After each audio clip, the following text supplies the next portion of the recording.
seen a big overhaul in terms of personnel. Down by Lukaku, Oliveira was up on his own. This is Zombonguisa. The only option really was to shoot from distance. No foul by Rahmani on Tati Castellanos. Politano, great start this from Napoli. Politano, that's a goal kick, I think. Yeah, last touch from Politano, who's gonna face Nuno Tavares near Tati Castellanos, asking for a ball, for a foul. I think there is anything from there. And here, last touch by Politano. There have been a few question marks about Lazio's ability to win the big matches so far this season. They've only dropped 2 points at home. That was a 2-2 draw against Milan. Game which was mostly memorable for Theo Hernandez and Rafael Leao going on strike during a cooling break. It was early on this season, but away from home, Lazio have been beaten in Florence, in Turin by Juventus. So they haven't necessarily responded well in the big games. But how does it work psychologically this evening? They beat Napoli on Thursday, but that was a completely different Napoli team, literally. Yeah, of course, Patrick, is a completely different game because all the main men are back in the starting 11 for Napoli, and it's the league. We know how without any cup games, Napoli will go for the big trophy, the Scudetto, for the fourth time. Big boost for Marco Baroni, the return this evening off for Nuno Tavares, who's got more assists in Serie A, 8 than anyone else. That's Guendouzi, can't find Isaacson, and also Boulaye Dia. Neither player is said to be 100% fit, but clearly they are well enough to start the match. Tavares returning from a muscle problem. Boulaye Dia turned his ankle. Yeah, influential player. Tavares has been different class, providing so many actions, so strong, so powerful. Here we just seen that Lazio without Rovella doesn't have a proper quality playmaker. Romagnoli. Mario Hila for Guendouzi. Many wondered how Napoli would fare when their fixture list got tougher. This is the final game in what was considered a very tricky sequence, which they played Milan, Atalanta, Inter, Roma, Torino, Lazio in the cup all consecutively. Now Lazio in the league. After this, on paper at least, it gets easier. Udinese away, which is where they sealed their third Scudetto under Spalletti. Then a trip to Marassi to take on Genoa. The final game of 2024 is at home here to the currently sit bottom of the league, Venezia. Marasic spotted the run of Zaccagni. Rahmani there with him. Came off Oliveira last, so it appeared. That's what Zaccagni is saying, but Napoli have been given the throw. Yeah, I agree. I think Zaccagni was right, because the last touch is Oliveira. Yes, you can clearly see from the replay. By the way, Baroni is doing an excellent job, considering he's always plays with 4 handle strikers, Isaacs and Zaccagni, and always the duo up front, Castellanos plus Dia, or even Gosling sometimes. Well, the referee didn't like the way that Zaccagni spoke to him there. The captains do have a bit more scope to speak to officials. Here's Nuno Tavares wandering his way through, but then losing out almost to McTominay. Now he has given it to Lukaku. Lobotka unable to find Kvaratskhelia. The rain is torrential at this stage. That's one of the reasons why the stadium is not full. Quite literally fair weather supporters in this case. And the other reason is because today is l'Immacolata, the Immaculate Conception. It is when people typically put up their Christmas nativity scenes, presepe. And Naples is well famous for that. There's even a street where you can find all sorts of very particular models. Here's San Gregorio Armeno. Here's Kvaratskhelia. Zombonguisa. Again, Di Lorenzo getting forward. It's his ball in, away by Romagnoli. Back in by Politano. Missed by Provedel, and it's off the line by Marušić. Now Provedel gets the whistle. He was impeded. Patrick, I think Lazio has to be careful because, especially in the back post area, we can appreciate that from the replay. You can see Marušić with plenty of players. Guendouzi is late there, is McTominay, Oliveira and Kvaratskhelia. They are waiting for this ball, braved by Provedel. But this can be something that Conte worked on, especially when they reach the last 16 meters. Headed down by Castellanos. Boulaïtia's got there. Now there's a problem, a clash of heads, I think. Rahmani down. Castellanos, I think. Both players will require treatment. Yeah. Aerial challenge here, the knocking between the two players, and Castellanos look like the one suffered the most here.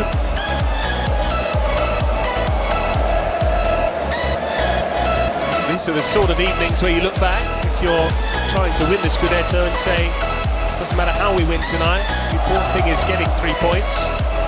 Napoli have proven under Conte that they are very adept at winning games by a single goal. 9 clean sheets under him so far.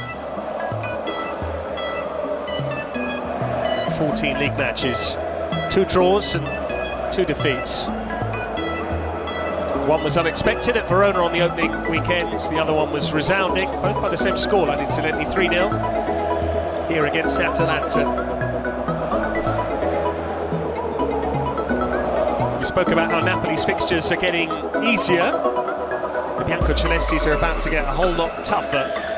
They go to Amsterdam to take on Ajax, matchday 6 of the Europa League on Thursday. Then they'll play Inter on the Monday night with 48 hours less recovery time compared with the Nerazzurri.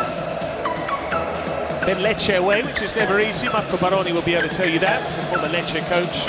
Atalanta at home on the 28th of December. Their first game of 2025 in Derby della Capitale. They're the away team taking on Roma, potentially resurgent under Claudio Ranieri. One by Guendouzi, here's Isaacson.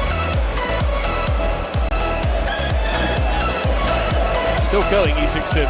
Guendouzi once more. Yeah, but they are very confident at the moment. They're doing well, they're playing good football,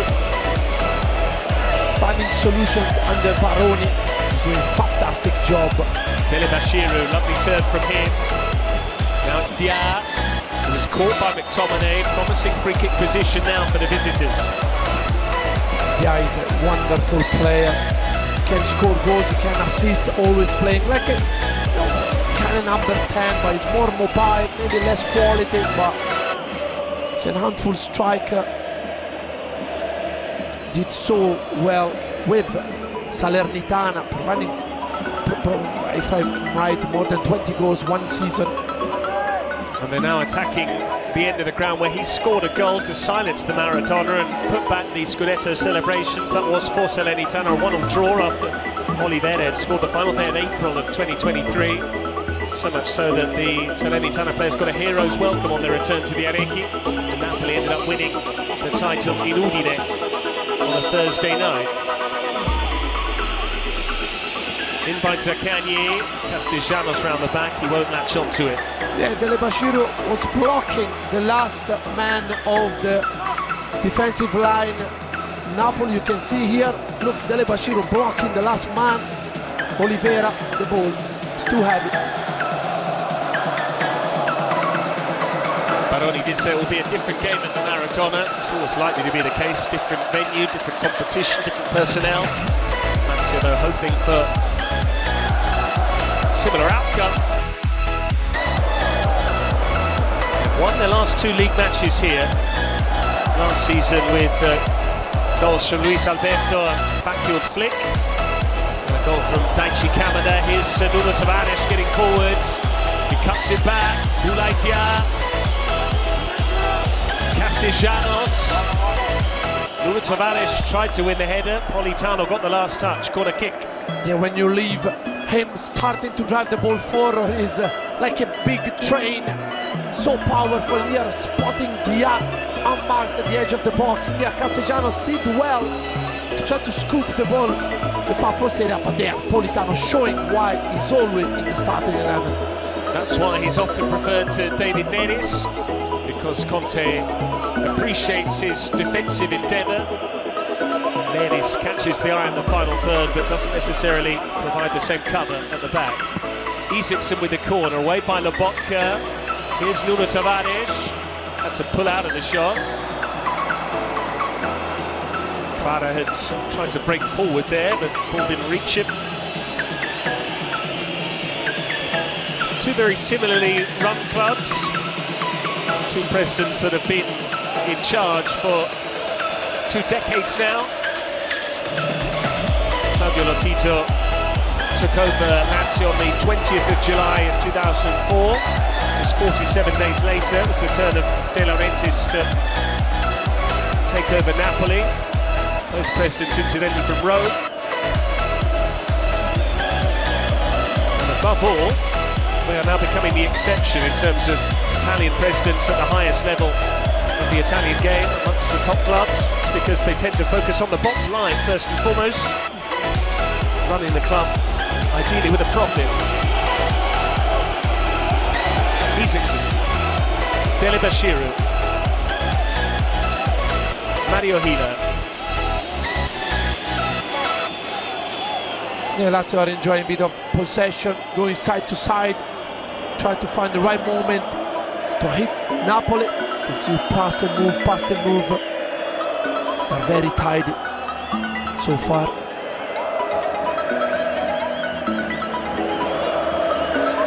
There have been some barbs in the media between Antonio Conte, the Napoli head coach, and the Inter club president Beppe Marotta, who used to employ Conte indeed on a couple of occasions at Juventus and Inter. They seem to be trying to pass the buck as to who is Scudetto favourites. Conte is saying that Inter are the reigning champions, therefore it's them. Inter is saying Napoli have just one game a week to focus on, so it could be them. All the while, Atalanta are flying under the radar. Yeah, a wonderful, strong performance against AC Milan. Show why they are now at the moment sitting top of the league. Isaacson caught by Kvaratskhelia. Perhaps on the limit as to what constitutes a yellow card. Probably, but I think the referee chose to keep the game quiet. Nuno Tavares.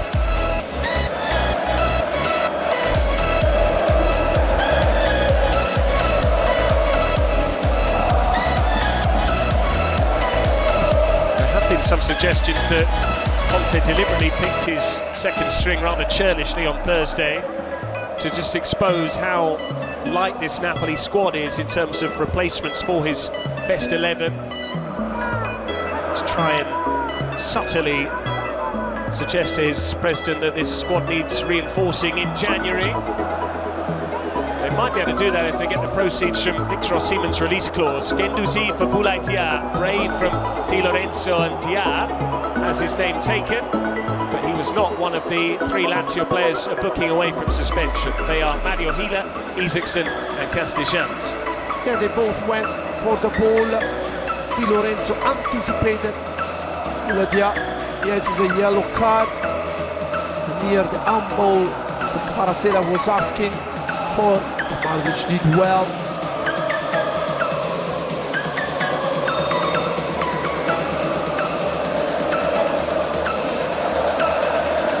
Napoli have done well in terms of injuries. The only absentee they have at the moment is Pasquale Mazzocchi, which is why we saw Alessio Zembin as a right back Thursday in the Cup.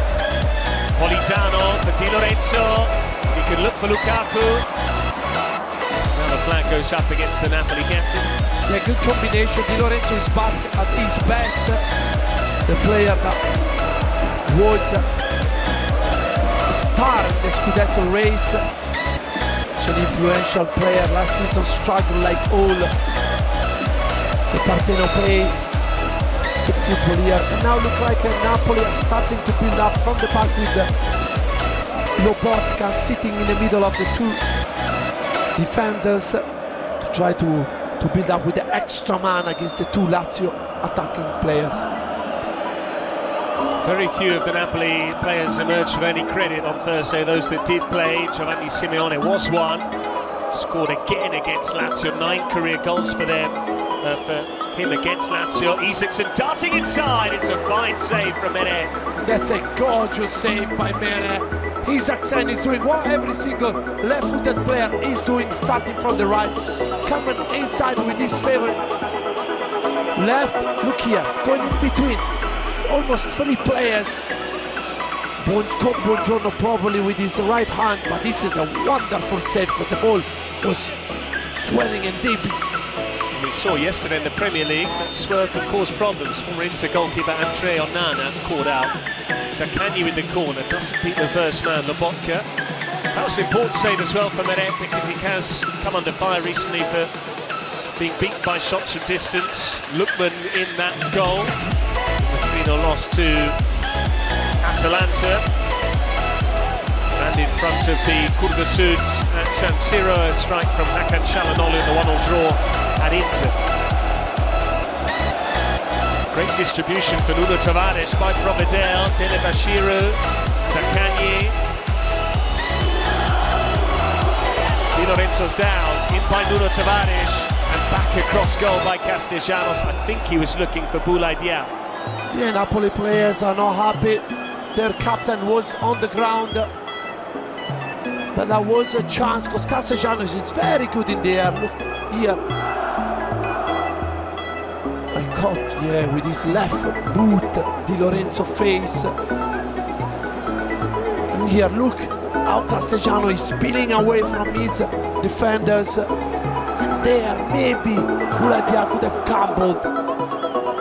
In the referee's defence, it's become much more challenging to officiate these days because the players know that by the letter of the law, if there is a head injury, the referee is obliged to stop play. So often they go down holding their face even when they haven't necessarily been hit there. Another look at that excellent bit of goalkeeping from Meret to keep out Isaacson. Yeah, that's a typical behavior, especially if you are leading in the game, try to waste some times, gain times. That's a wonderful save, Patrick goes, especially considering the weather condition as well.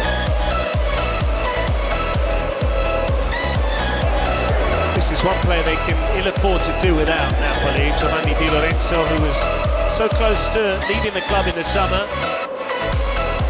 He really was the poster boy, yes, for the Scudetto in 2022-23, but also for the malaise that hit Napoli last season. His form fell off a cliff, so did the team's performances as a whole. And after a bit of toing and froing, having also instructed his agent to look for a new club eventually, published an open letter on the club website, decided he was going to stay, and he's been back to his best and scoring goals as well. By the way, this can easily be considered a Di Lorenzo fall on Nuno Tavares, who tried to jump over, but then caught Di Lorenzo on his nose. He's so attached to this part of the world that his daughter is named Azzurra, which means blue. That's also because he's an Italy international as well.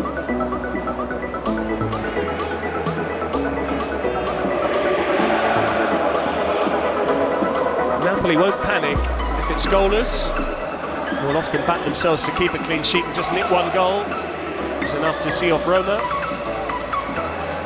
They did likewise at Torino. They scored twice whilst keeping a clean sheet in their win at Milan. Away by Rachmani. That's Romagnoli. Zaccagni. Dele Bashiru. Tavares. Yeah, they beat even Empoli away from home with the late penalty, so they know how to win ugly like Allegri. He's a specialist. Mario Hina. As for Lazio, all 4 of their losses have come on their travels. In Udine, Florence, Turin against Juventus, and Most recently, that reverse at the Tardini against Parma, when Rovella had a stunning goal ruled out for a foul in the build-up, and there was a penalty initially awarded Lazio's way before it was then scrubbed off. They felt a little bit hard done by the officials. Rovella picked up his 5th yellow card in that match. That's why he's out this evening with a 1-match ban. There are some big players in that area of the pitch for the top sides who are all risking the same fate. Another one is Fofana of Milan, plus Martin De Roon of Atalanta. Comes with the territory, I guess. You're a ball-winning midfielder, you have to occasionally pick up a yellow card. Yeah, of course, especially when you catch your opponent in transition, you're always in the right position. Maybe you rather make a fall, give a fall away rather than a counter-attack. Buongiorno. Risky ball from Oliveira, but luckily it was in the direction of the most comfortable player in possession on the pitch, Stanislav Lobotka. Zombongiza, here go Napoli with Politano. Again he uses Di Lorenzo. Lukaku is waiting by the near post, that's how he scored the only goal against Roma. He was booed when he came on against Lazio on Thursday as a former Roma player. Kvaratskhelia has got a bit quiet recently, albeit he did sparkle at Torino. Lukaku, hardly done by Dele Bashiru, not that Mario Hina necessarily wanted the pass there. Napoli have let it bounce, and Rahmani used his hand, surely. Yes, and I think the fourth official is there, can clearly see it. Marco Baroni is up in arms, understandably so, because Rahmani took a touch or two too many. He was boxed in by a couple of opponents, and he clearly levered the ball with his arm. And he was clever at the end, because I think the favourite on getting the ball back was a Lazio player. Politano this time unable to link up with Di Lorenzo.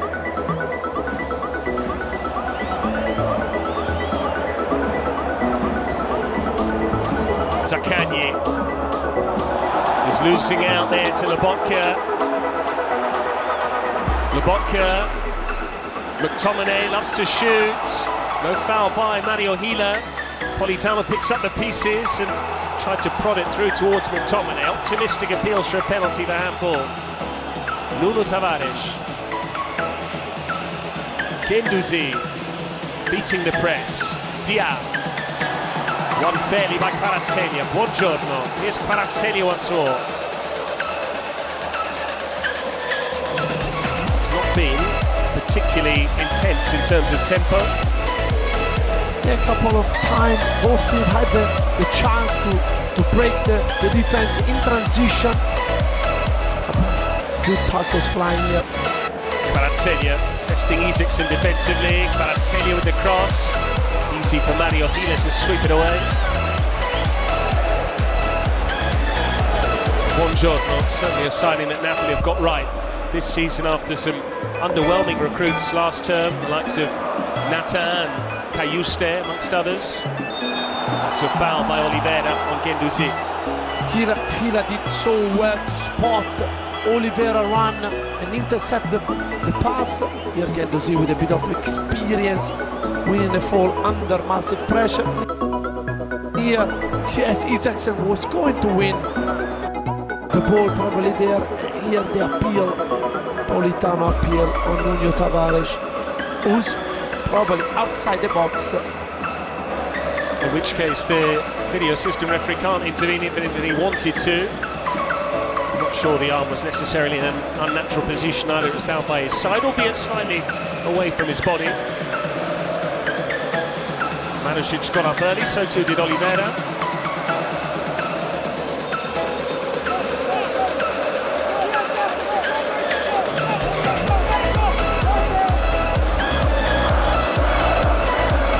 I mentioned earlier there are no Lazio fans in attendance this evening from the region of the same name, which has Rome as its capital, because of crowd trouble in the past. There's talk of Napoli fans from the Campania region not being able to go to any of their next 2 or 3 away games. But there was a large number of Lazio fans who went to Termini station in Rome yesterday to waved the team off. Zombonguisa looking for Politano. Nuno Tavares had a head start.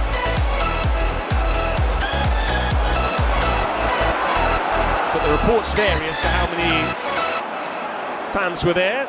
Some reports say 600, others say 1,000. The latter claim seems a bit optimistic. Either way, great support for those that can't make it this evening. Lobotka tripped. And Dia has to be careful because he already been booked. You don't want to leave your team with 10 men. We've seen even Patrick, with Atalanta, these tight matches, Atalanta AC Milan can be decided from a dead balls situation. Buongiorno. Kvaratskhelia. Kvaratskhelia finds McTominay. Kvaratskhelia tried to bend it, got it all wrong. Yeah, good chance for Kvaratskhelia, trying to find a top corner here, combining well with McTominay in an unusual position for him, like probably Lukaku.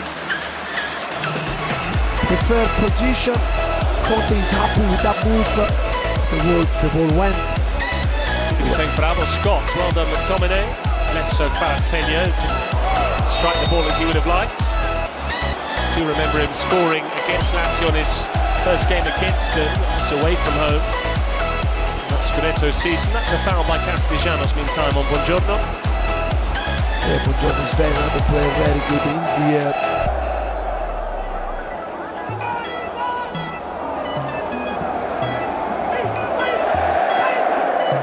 Kvaratskhelia.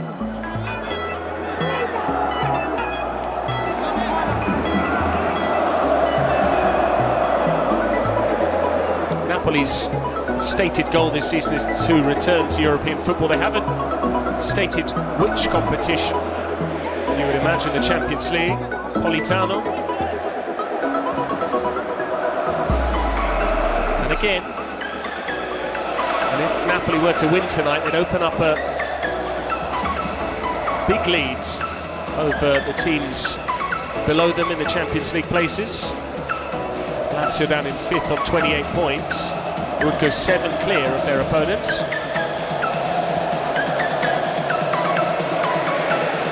Politano with the early cross. McTominay improvised. This is Zombonguisa. Wonderful work. And Provedel makes the save. Yeah, showboating here. Anguissa keeping the ball in the air and finding a decent full volley. Here, high risk, by the way, to give away a penalty here, especially by Isaacsen. Zombonguisa did well because Provedel, I guess, couldn't see the ball. Keep up.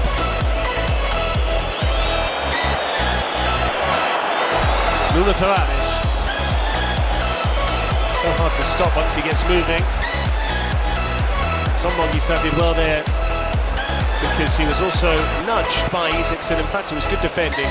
It's enough of a shove whereby you're not penalised for a penalty, but you do knock your opponent off their stride. That's what the Denmark international managed with Zombonguisa showing the trickery.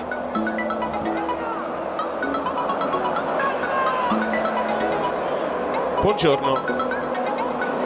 Away from Guendouzi. McTominay leaves it for Kvaratskhelia. Lukaku made the diagonal run, but he hasn't had too much service so far this evening. Isaacsen. Yeah, the job Isaacsen on this side and Zaccagni on the other side are doing is incredible.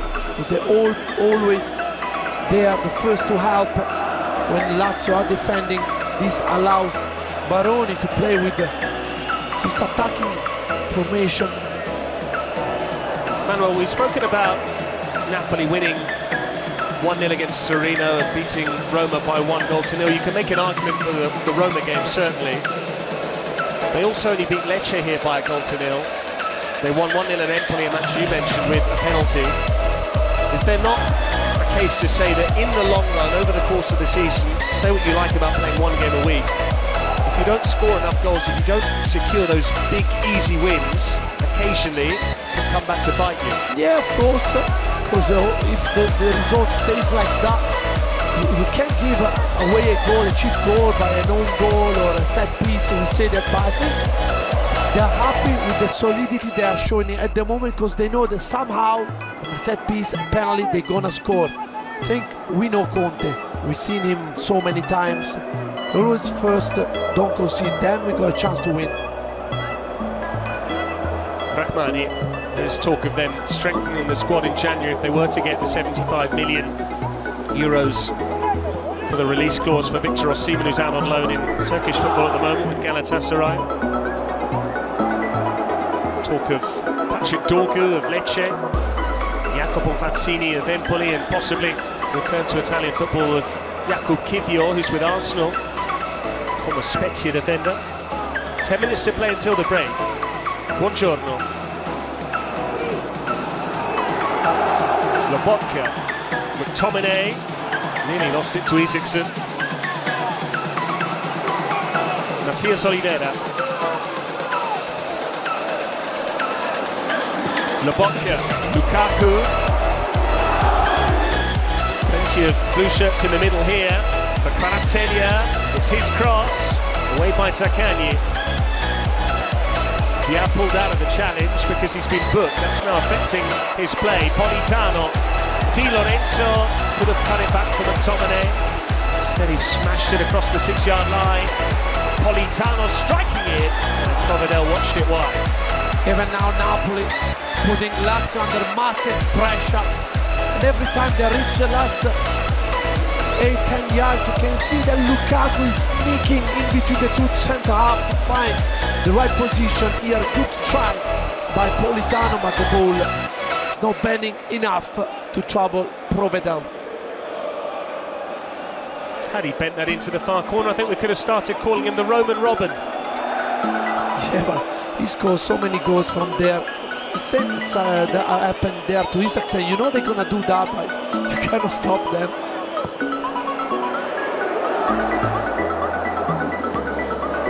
Provedel has had a save to make. Meret with that one stop to keep out Isaacson. Has been a game low on chances.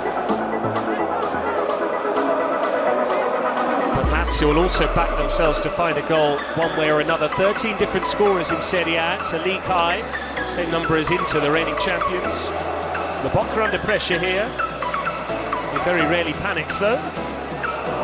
Yeah, so calm, composed every single time. He's got this low center of gravity that allows him to turn in tight areas.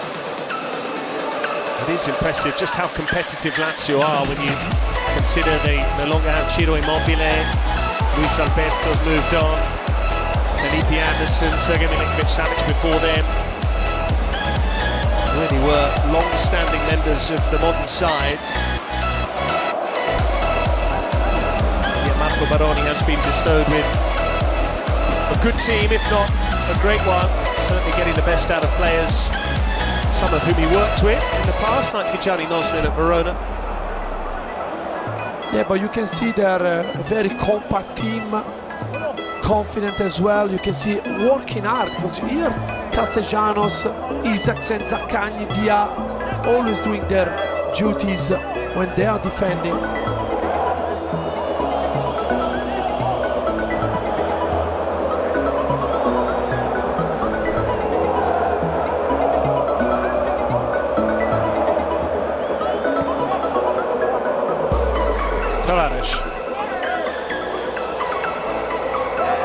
Ball did seem to go to touch there. The last touch was off Amir Rahmani.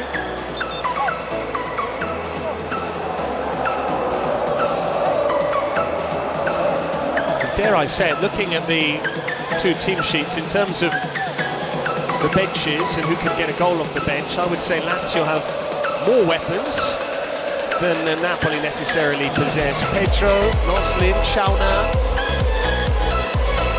Napoli have Simeone, who did score against Lazio on Thursday, but also Giacomo Raspadori, who's under fire at the moment and has been linked with a move to Juventus in January. Yeah, Lazio got players every time they come in, they always have a great impact. You mentioned Pedro, every time he come on, he's always such a danger. Nice knockdown there from Lukaku. Politano, McTominay's in space. Instead it's Zombong-Issa finding Kvaratskhelia. On it goes for McTominay. Cutback didn't find a teammate. Kvaratskhelia dispossessed by Boulaye Dia. Now Lazio try and spring forward in transition. Good first touch from Castellanos. Isaacson losing out to Buongiorno. Great job.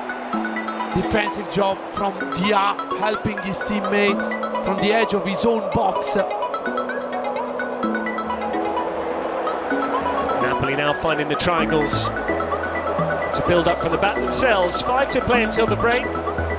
Cagey game at the Maradona was forever thus, where Napoli have been concerned this season in Serie A. Kvaratskhelia asking questions of his opposite number, Adam Marušić. Zombong-Issa on the half-turn. On it goes for Oliveira. Now McTominay. Lobotka.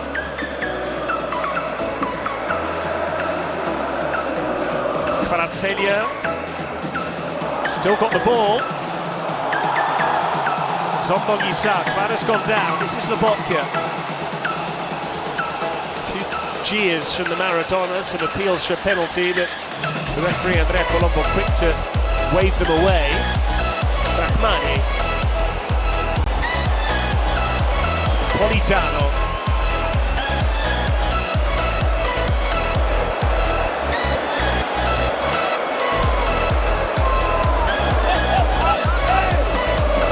Politano. Back it goes for Rahmani. Now Lobotka. Buongiorno is there with him. Here he is now. Buongiorno. Lukaku. For McTominay, very adept at wrapping his foot round it. Provedel can't prevent the concession of a corner.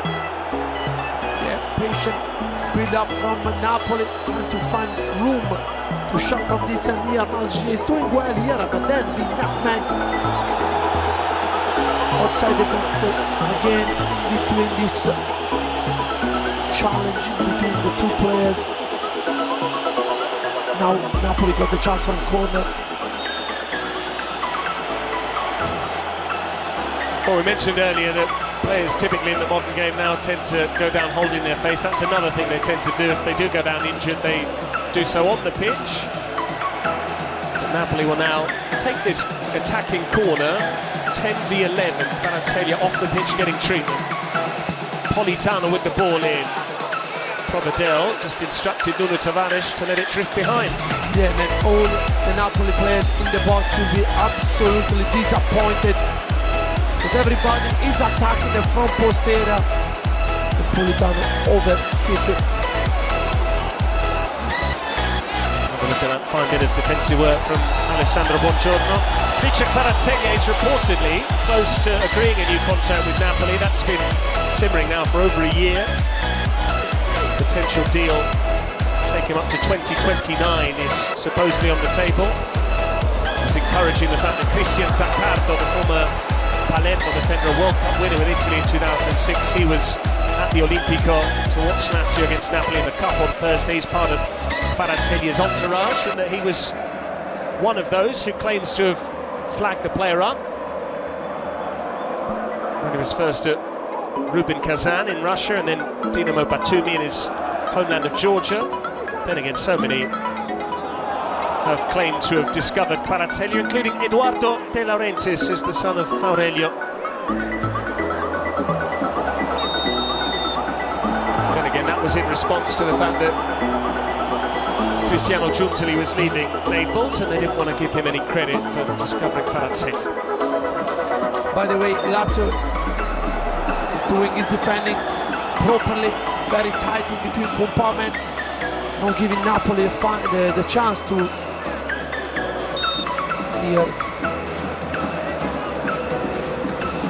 So that tells us it would have been a foul. There was contact back of Kvaratskhelia's leg, but the challenge occurring outside the penalty area meant that Michael Fabri could do nothing from Lissone. There's Kvaratskhelia on the ball again, trying to cause problems for Lazio. Kvaratskhelia with a lovely drop of the shoulder, but his final ball hasn't been good enough tonight. Yeah, the end product is missing now for Napoli. Look how many Napoli players were in the box waiting for to deliver the Giorgio.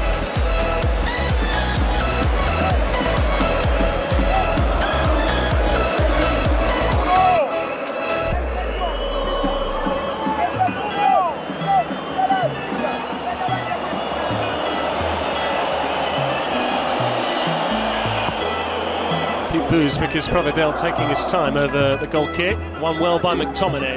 Lukaku's been quiet so far. Kept quiet by Romagnoli and Mario Hila. Zomogisa keeping it brilliantly away from Zaccagni and Delibashiru. Di Lorenzo. Politano showed to go long and then ducked in short.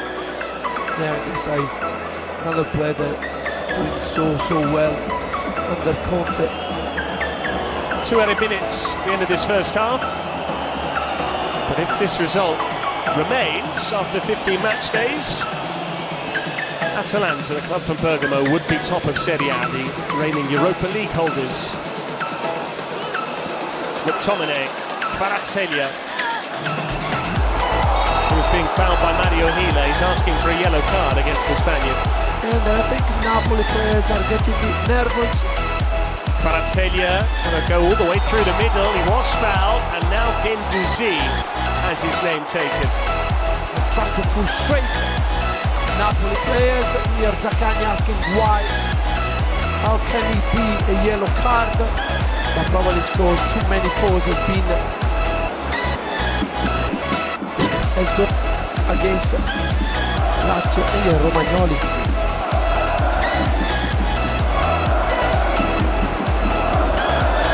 Like obstruction from Romagnoli, but it's the challenge prior to that when Kvaratskhelia was supposedly tripped by Matteo Guendouzi.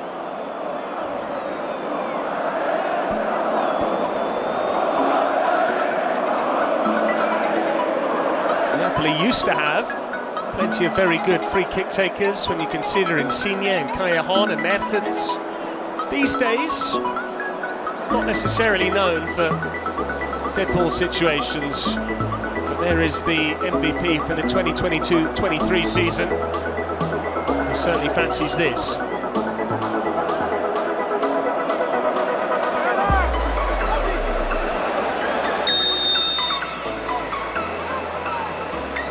Kvaratskhelia with the free kick, and it was very nearly into the top corner. Provedel was petrified, and Naples was nearly celebrating. I was waiting him to score, to say something against you, Patrick, but no goal. It couldn't have been any closer, really, without hitting the woodwork.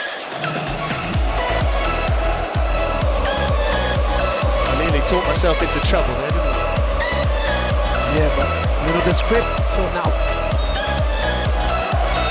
The scoreline is as you were after 45 minutes.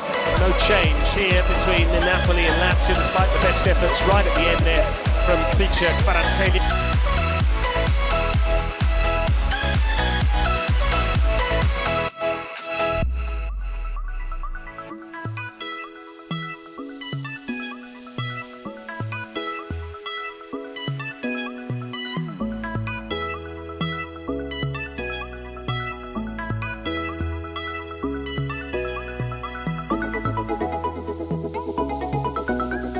Front of the player for Sevilla, a quick counter-attack, and kudos to Isaac Romero, who is not a left-footed player, but he was able not only to drive the ball with his weaker foot, but also to put it across Jan Black and score the second for Sevilla. Well, last season, he scored the only goal in the city of Seville when they beat Atletico Madrid. Quite sure about that celebration. Maybe Sidlow will do some investigating. But it's an outpouring of emotion from Isaac Romero, his first goal of the season. Sucker punch, flooring Atletico Madrid.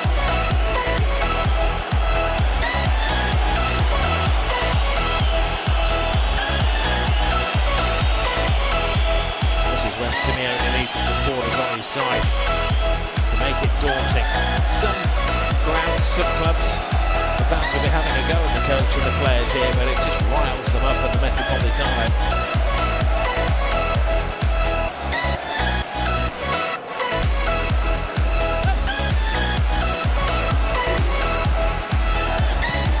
There's going to be a matter of patience for Real Madrid. They weren't doing anything especially wrong, but they just conceded two very isolated goals. There's a corner kick and a counter-attack.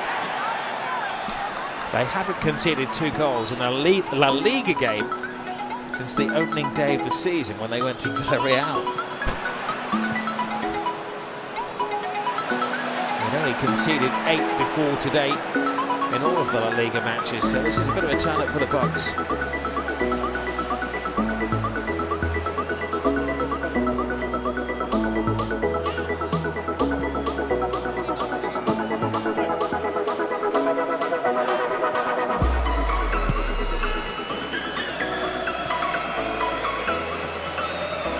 So,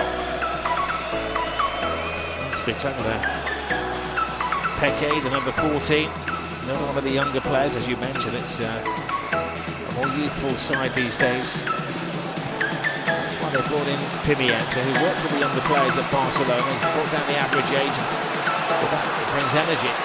Energy here from Llorente. Llorente fires it in. Pushing back to Griezmann. They learned not to dive into a challenge with Antoine Griezmann. Good, strong defending there from Sevilla. Every single player having to operate to maximum effect. Another team created by Real Madrid through the right-hand side with Llorente and Simeone. That's a great partnership that El Cholo has found. When Atletico took the lead, Sevilla struck back within a couple of minutes.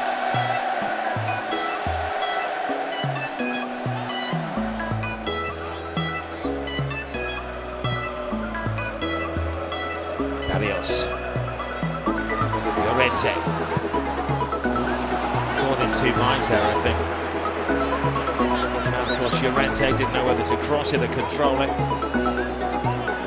So here's a mistake by Rodrigo de Paul. Marcos Llorente was the easy pass. There was no way that a Sevilla player could intercept that pass to Marcos Llorente. He tried to play it forward to Giuliano Simeone, and this is where Sevilla started. They saw the gap and they attacked it perfectly.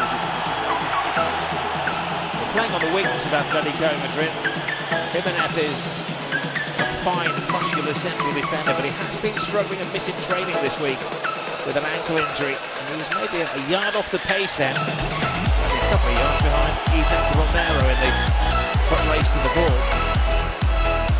Such a good point, Rob, because Jimenez used to be a super solid, reliable defender in open spaces.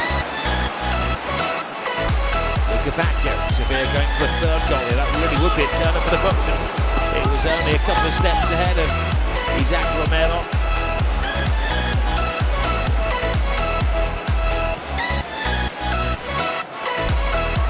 Watley putting into that tempting position between goalkeeper and last defender.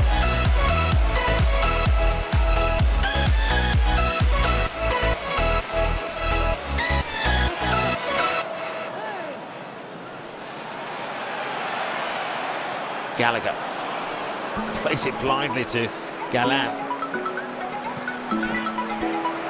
Now Griezmann.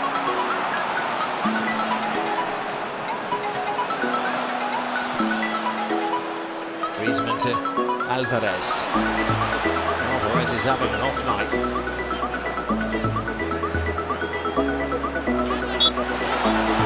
Referee saw nothing develop, so brings play back for a overzealous challenge, and that will play into the hands of Sevilla. Look at back here with that great strength. Teasing Javi Galán.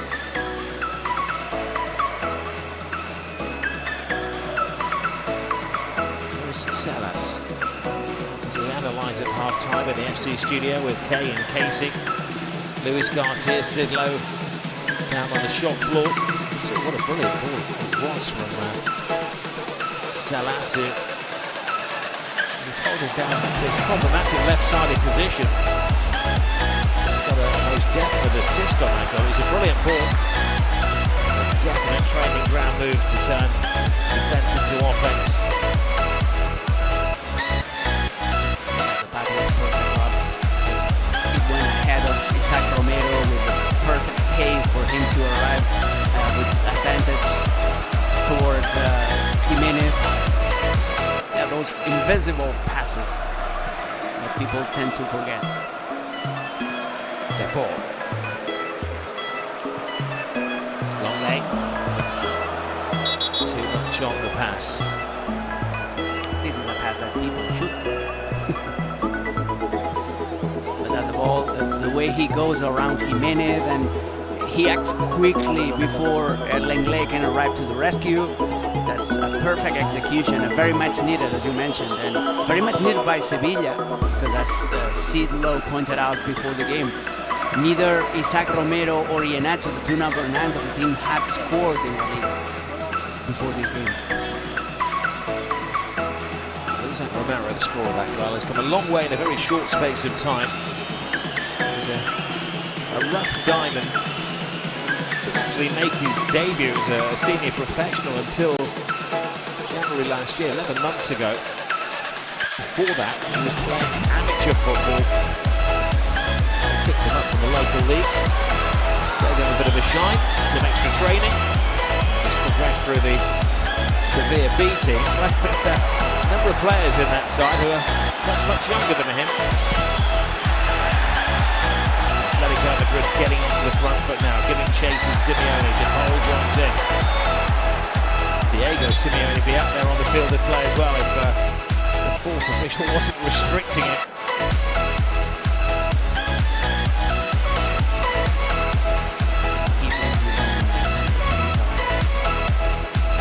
He burns a lot of calories.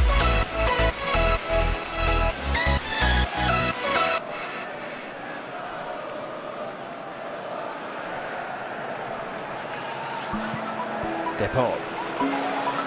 Griezmann. Oh, brilliant ball. Conor Gallagher. Great feeds. Oh, he can't quite finish it. He felt he couldn't finish it because he had been tripped up mid-flight. Senor Rojas is unmoved. He's asked them to delay the restart of play as they check it in the VAR room.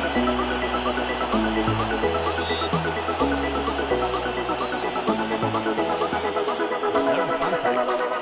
The question is, was this enough for him to look? The referee says no. Well, it was the quickest of checks, wasn't it? My eyes in real time, I didn't think he had caught him. And then on the first replay, I was convinced he hadn't caught him. But when we saw that last one from behind Gallagher, it might have been a palm on the calf of the midfielder. The VAR ruling that it wasn't a clear and obvious error by the referee.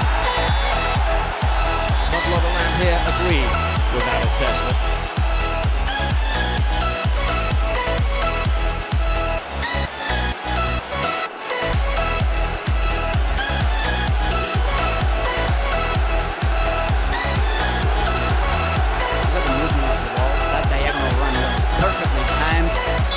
Composure going around Álvaro Fernández, sorry. But that's the question, and this is something that only the player know, and they're not especially honest when it comes to talking about this situation, but was that enough for him to go down? And this again, the pressure, Marcos Llorente doing his job against Luque Bacchio, and take a look at Bade and Guro. They're just backpedaling. None of them is able to step up and close the gap with the Argentine. Well, it seems a long time ago, doesn't it? 10th minute of the game, Atletico Madrid took the lead through that man, Rodrigo de Paul. It's not very often that you see a Simeone side outsmarted tactically by the opposition, but that has been the case. They've just been a little bit smarter tonight, Seville. Basically, Rob giving Atletico de Madrid a boost of their own medicine. Being patient and hitting at the counter-attack and set pieces. John, the years has been, as you said earlier in the game, the Atletico style.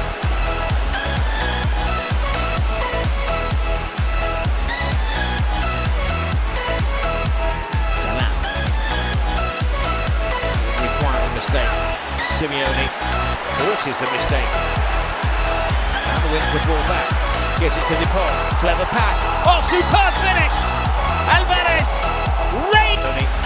Forces the mistake. And wins the ball back. Gives it to Depol. Clever pass. Oh, superb finish! Alvarez!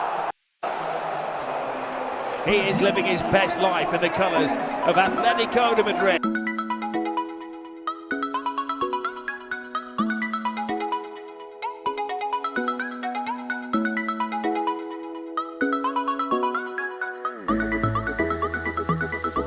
And I'm here too, with all new adventure. Let's go, amigos! Explore the One Mountain Una Familia collection on Paramount Plus.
Averaging 2.29 points per game. It's a shade higher than his career points tally, which in itself is astonishing effort.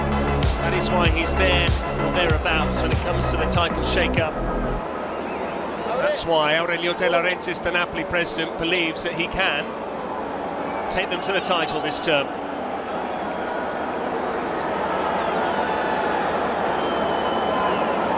The officials wearing a black smear on their cheeks, incidentally, to raise awareness against violence against match officials, which unfortunately has been too prevalent up and down the football pyramid. It looks like we're going to have a change of equipment. One watch is bust. Let's get one that works.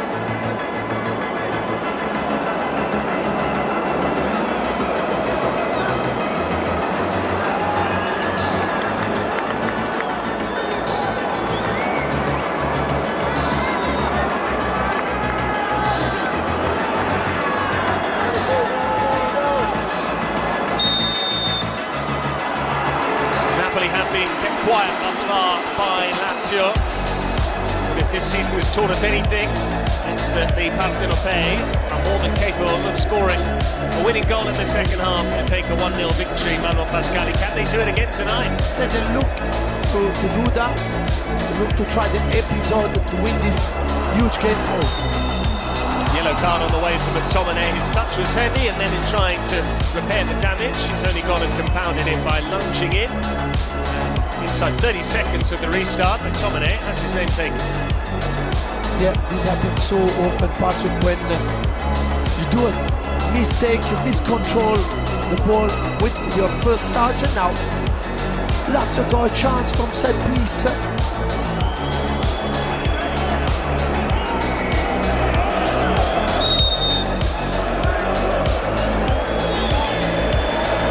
The man stood over the ball, has more assists in Serie A than anyone else. Nuno Tavares, Guendouzi there as well. Guendouzi takes it short, round the corner by Zaccagni, too much airtime.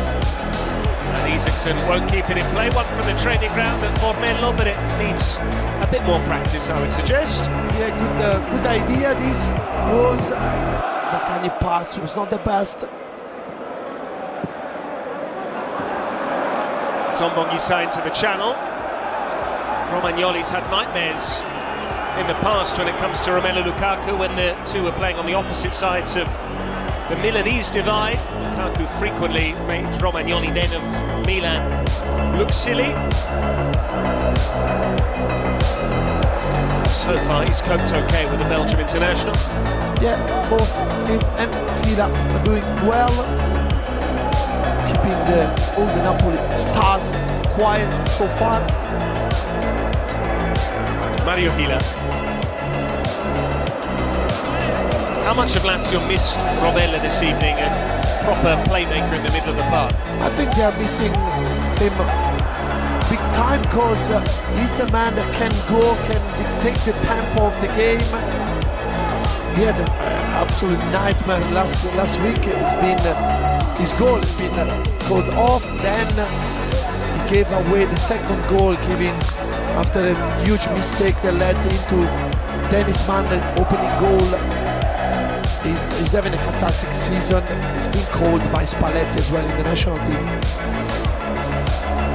Buongiorno.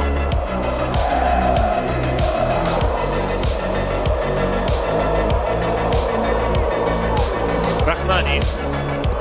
Zaccagni couldn't cut it out. Di Lorenzo now. On for Politano. Came off Nuno Tavares. Yeah, not easy to go past Nuno Tavares. Now Napoli, the corner in swinger. We see if they'll try again to attack the front post area, all starting from the back post.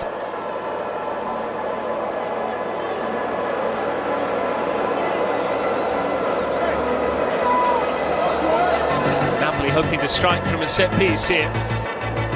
Politano bends it in, getting away by Boulaïtia. That's Lobotka. Then Nuno Tavares gets it convincingly away. Only Oliveira back for Napoli, given he's not an aerial threat. Rahmani and Buongiorno had gone forward to try and meet the corner.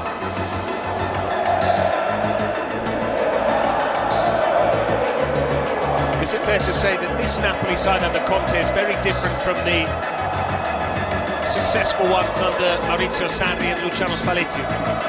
Yeah, of course, a completely different philosophy. I think Spalletti's team was unstoppable, so much energy, very direct.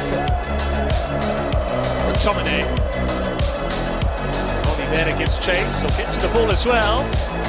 Did he win a corner, or had it already crossed the byline? That's what Guendouzi is suggesting. It is another Napoli corner. Yeah, I don't know why Guendouzi stopped, because he was the favourite to reach first. The ball give away a cheap corner can cost you much.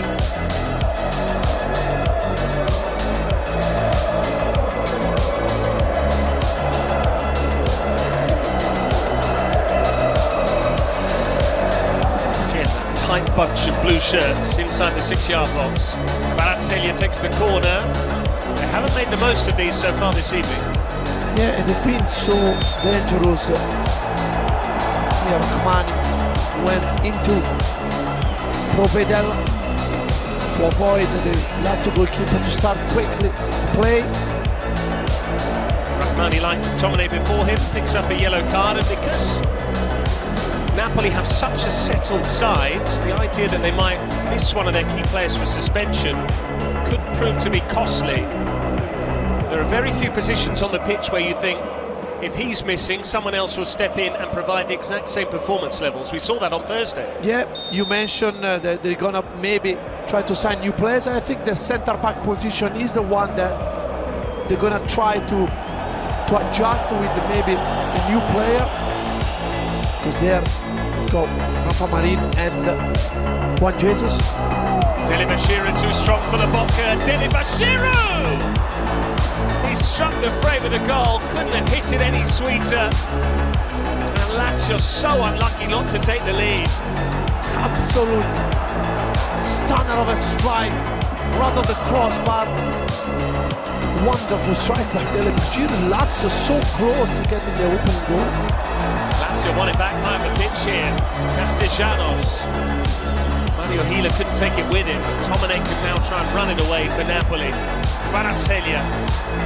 That was nearly a continuation of a theme we've seen in this fixture, with new Lazio signings scoring in this game.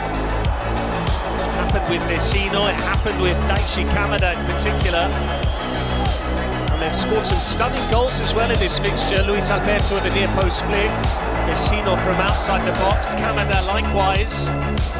Dele Bashiru nearly added his name to that list.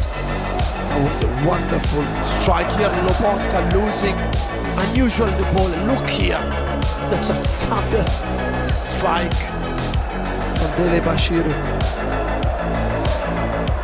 Lazio beginning to threaten now.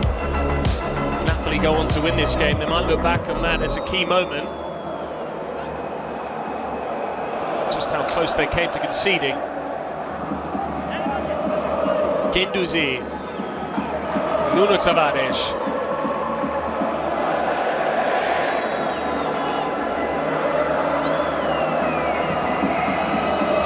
Marušić, Dele Bashiru.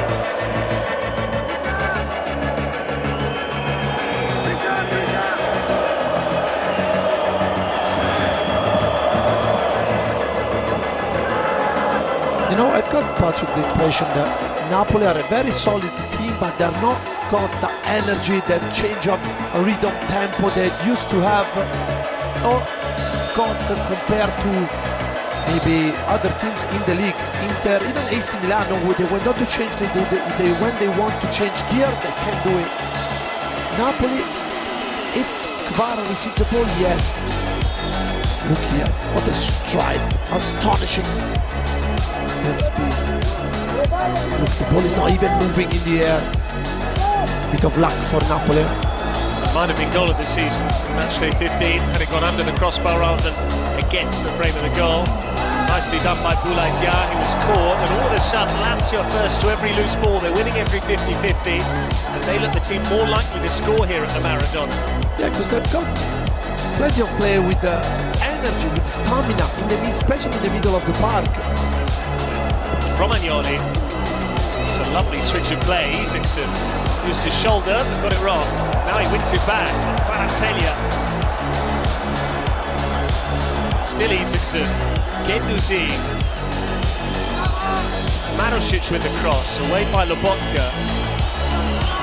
Guendouzi, who has unfinished business with this game. He got a goal and an assist disallowed last season in that win where Luis Alberto and Kamada got on the score sheet. It was his debut. He came off the bench and showed signs of what was to come. Tavares. Here's Akanji, one back by Zombongisa. Someone needs to get hold of the ball for Napoli. That man is Scott McTominay. Kvaratskhelia. Finding McTominay. Still going, Scott McTominay.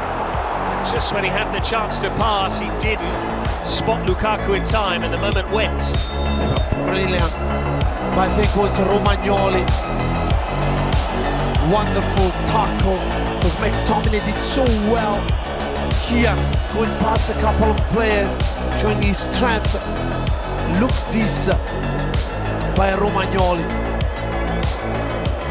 Wonderful tackle, because you are just inside your own box. You were saying something right as usual, Patrick, because on the bench, thank you. On the bench, if you have a look, Napoli probably got only David Neres that can change, can make things happen, compared to Lazio that got Mosley, Pedro, Chauna, players that when they come on, they can add you the spark you need maybe. We know how Conte loves working with Lukaku and the feeling is mutual, but is there a time when Giovanni Simeone might be a better option just in terms of stretching the pitch, running in behind and perhaps creating a bit more space into midfield? We know Lukaku at this stage of his career wants to receive the ball to feet when he's back to goal. Yeah, probably especially in this kind of match, Patrick, because when you play against a team that is gonna sit down and and stay in their own half, yeah, maybe you can expect Lukaku. But when you got a team like Lazio that wants to play, allow you to play as well, Simeone can be a solution. Especially because he has that knack of scoring against the Biancocelesti. 8 goals in the league against them. It's 9 all told if you include that strike he scored in the Coppa Italia on Thursday. Got the equaliser, nearly scored a second in fact, but for a great save from Christos Mandas. That's the second time that Di Lorenzo has fouled Zaccagni. I think Zaccagni probably legitimate there in asking for a yellow card against Di Lorenzo. Yeah, Lazio is so good that every time Zaccagni is receiving the ball, even with his opponent behind his shoulder, he's capable with his leg strength to keep the ball.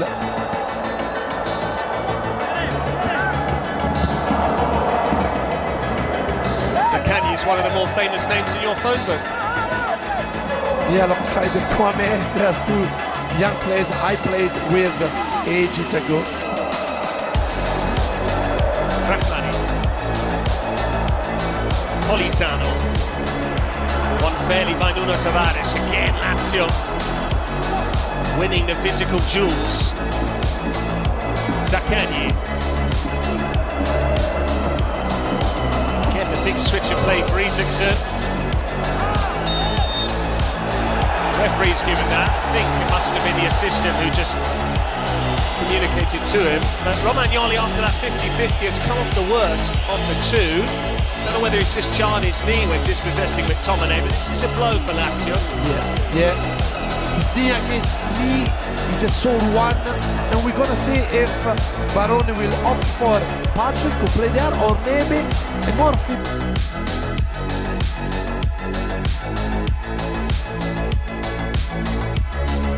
problem presence like Samuel Gigot. Man, I know you're a big fan of Gigot. Patrick, incidentally, is not 100% fit. There were doubts that he would even travel this evening. He has come with the team, but I don't think he was expected to play. So my hunch is it will be Gigot if Romagnoli can't continue. Gigot got his first goal recently in the win over Bologna. He also got an assist for Noslin's opener, but I was wrong. It's my namesake, Patrick on the way. Yes, Patrick, go and have a little warm-up. You coming on?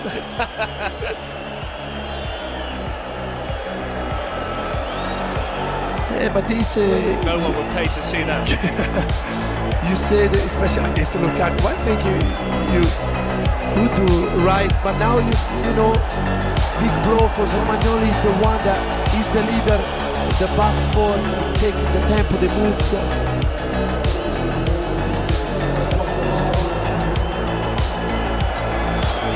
Lazio made the change. Marco Baroni asking Di Lorenzo there and Politano to just quell their protestations. Why are Napoli unhappy with the substitution being made there? So I think it's not even on the park yet. Yeah, they were asking. Probably Lazio were wasting time to allow Patrick to be ready. Come on, that's why. Indeed, Patrick isn't ready, but we've seen this. All bets are off when it comes to substitutions, especially with these precious slots. We saw it in the Monday night game. Roma's lost to Atalanta when Mats Hummels took a couple of minutes to come off injured because Roma knew they were running out of slots and had to make a double change. Lazio here got Romagnoli off the pitch, made the change, but I'm not really sure of the logic of it if Patrick isn't yet ready to go. On we go. Politano. Politano with the cross. It was just a bit too heavy. The shape was very inviting. And Isaacson puts it into touch, and now Lazio will say to Patrick, get a move on. To be fair, Patrick, Romagnoli is enough experience, maybe, to say to go on the ground and wait your teammates to be ready, rather than playing a couple of minutes with 10 men. Napoli will have to take the throw again because Patrick wasn't allowed to take up his position. Kvaratskhelia reasoned that once the Spaniard came on the pitch it was fair game, but no, the referee waiting for him to take up his role in the heart of the Lazio backline. An hour gone in Fuorigrotta, the rain relented, but it's back. McTominay, Oliveira, Now Lukaku, unable to release Kvaratskhelia around his right shoulder. Politano, this is Zombonguissa. Did he need to make the challenge there, Castellanos? Naive defending. Yeah, no, and he's getting the yellow card as well. And that means that he will miss the game against Inter next Monday. Yeah. Show great attitude to help again his teammates, but there, look, Anguissa, I think, to be fair, he deserves a yellow card, especially considering that Anguissa is just watching the throwing line. And that means that Lazio might have to play Tijani Noslin at centre forward against Inter. Fortunately, he's in good form after that hat-trick against none other than Napoli in the Cup.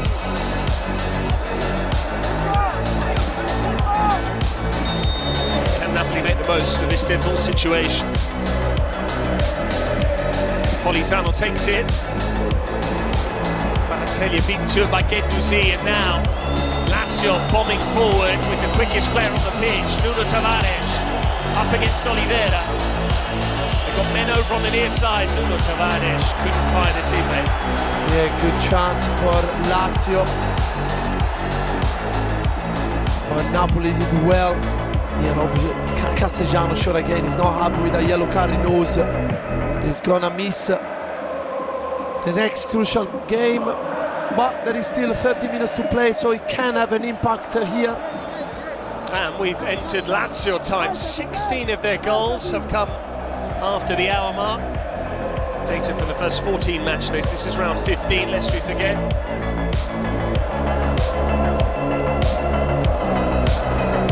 Kvaratskhelia.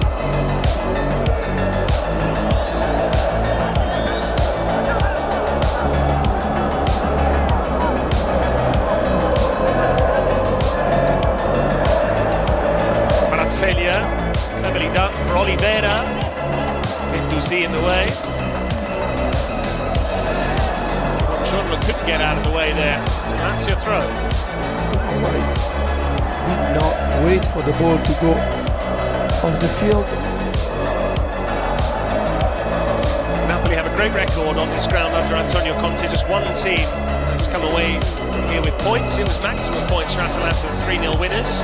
But other than that, 6 wins for the Partenopei. Isaacson switches it. Zaccagni with a fabulous first touch. They can look for Isaacson on the far side. Instead it's with Mario Hila. An all Spanish-speaking centre-back pairing now for Lazio. Yeah, you can see that. In a confident mood, by the way. They don't waste the pass. Boulaïdia didn't connect. He's still unpopular because of his past association with Salernitana, because of that stunning goal he scored.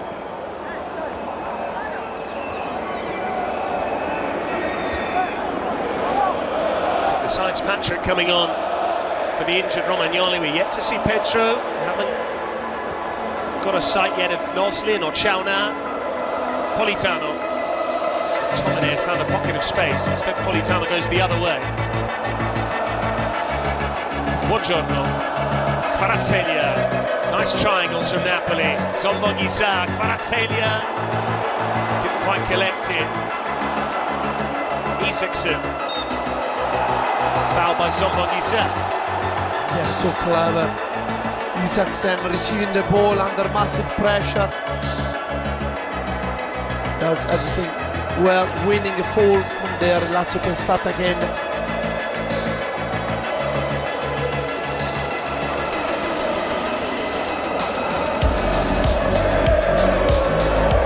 Amazing to think that Lazio went 8 years without a win here.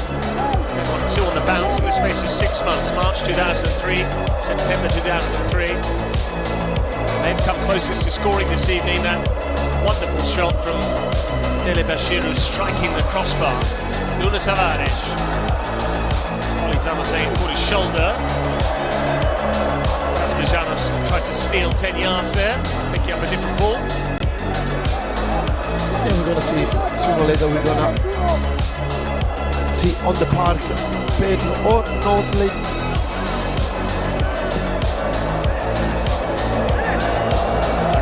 Lazio going very well in the Europa League. 4 wins and a draw from their 5 games. They're into the quarterfinals of Coppa Italia Frecciarossa. Mario Hila looking for Boulay Dia, away by Rahmani, then McTominay. Oliveira. McTominay needs some help. Risky ball, but an excellent one. Yeah, very good pass from McTominay. It's a good thing about Lazio as well, Patrick, is they've got two very mobile strikers. They go around the park, they don't have a main target. This is so hard for a defender. Kvaratskhelia with a standing start. Now he tries to accelerate away from Marušić. Misplaced by the Georgian. Delebashiru, Castellanos. Easy for Rahmani to win it back. Oliveira.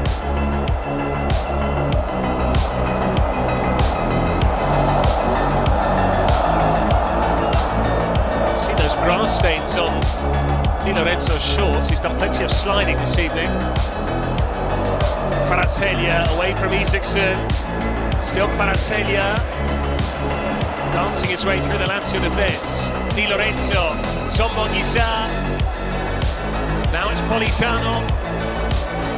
Di Lorenzo with the cross. Provedel there to claim. Better ball.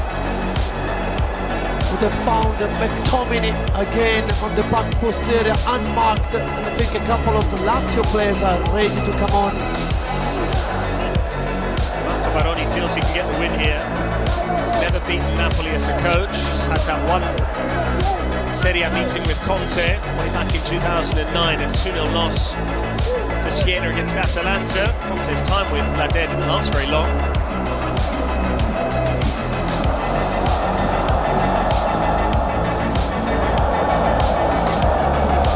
Conte also coached Siena.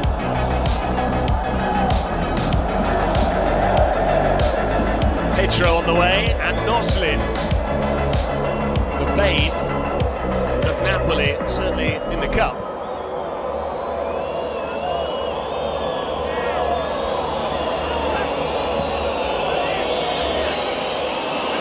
Marco Baroni clearly believes that players can have a hot streak against a certain opponent. We'll see whether Conte is similarly superstitious with Simeone. For the moment, it's still Lukaku on the pitch. Here come Lazio with Isaacson. Drifting inside, Isaacson. Easy for Meret to hold on. They're ambitious from that distance. It'll be interesting to see Noslin and Pedro, or who will go in for the 2 strikers, or maybe Isaacson. Gonna have a look. Considering both strikers are booked, maybe it'll be for them. There might be some tactical fouls required as the game wears on.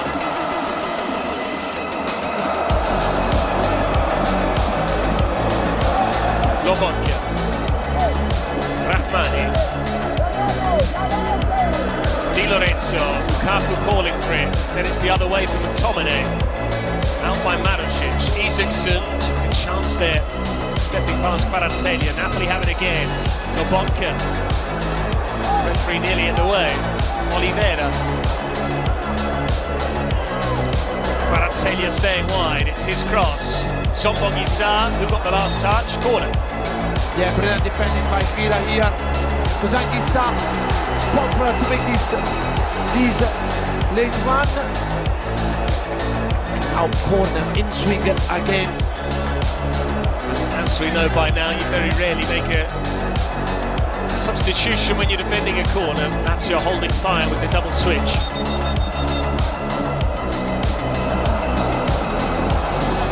Buongiorno has scored for Napoli. Came in the big win away at Cagliari. Now they'd love to score him in. For him to score in a tight game.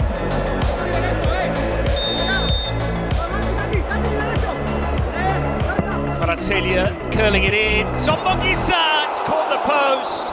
And now Napoli strike the woodwork. Yeah, you have the feeling that Napoli can cause any team problems from set piece. It's a good leap from McTominay in front of Anguissa. Light touch, keeps the post.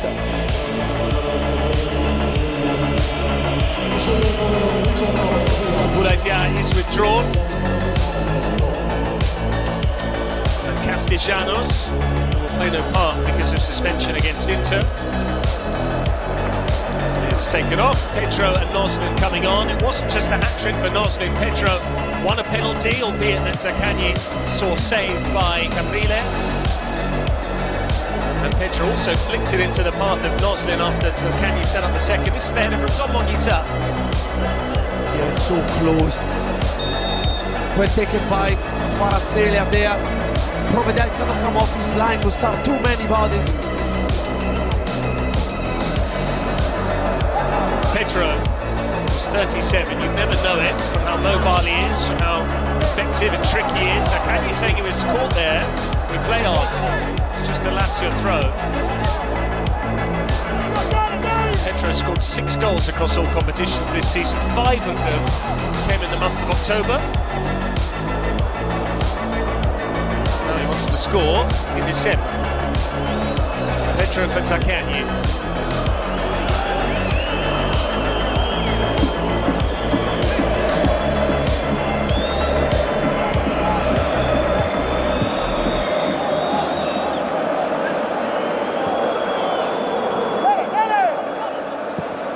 Long by Mario Hila, Noslin for Isaacson, holding off Oliveira, there's Lobotka.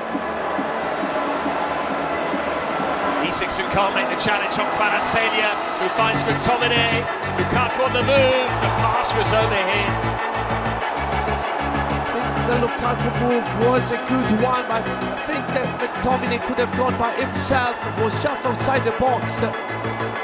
Pedro releasing Tijani Noslin. Meret was off his line, he apologises for that. And Noslin nearly had 4 goals against Napoli in the space of 3 days. That was he offers compared to Castellanos and Diaz. There maybe for a second could have gone with the inside of his right foot to try to lob Meret that was off his line. I get the feeling that both teams want to win this match. There's no real suggestion that they're going to settle for a goalless draw, which, all things considered, wouldn't be a bad result for either team. Sure, it would mean Napoli wouldn't go back to the top. Lazio, having lost to Parma, want to get back to winning ways, but these are two teams that are committed to playing attacking football. Certainly in the case of Lazio, winning football more. In the case of Napoli, Isaacson winning more 50-50s incidentally than anyone else tonight. I've got the feeling that the Lazio can hurt you in an open play, and Napoli can be really, really dangerous in the set pieces. Here, Nuno Tavares probably asking for a yellow card.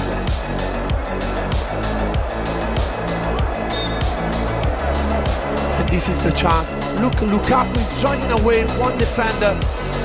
McTominay could have gone by himself and tried to place it, the ball, the far corner.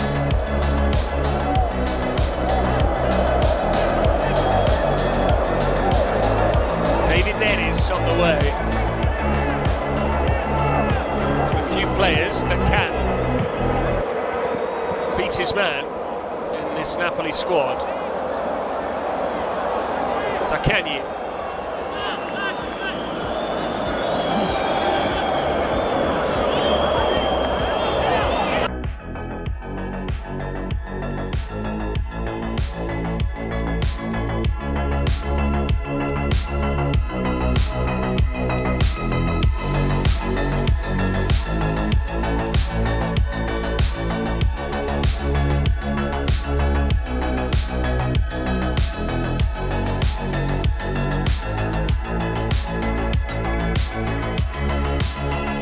As usually he does, follow Ruscio on. And Neres at the moment looks like the only one that can change things for Napoli.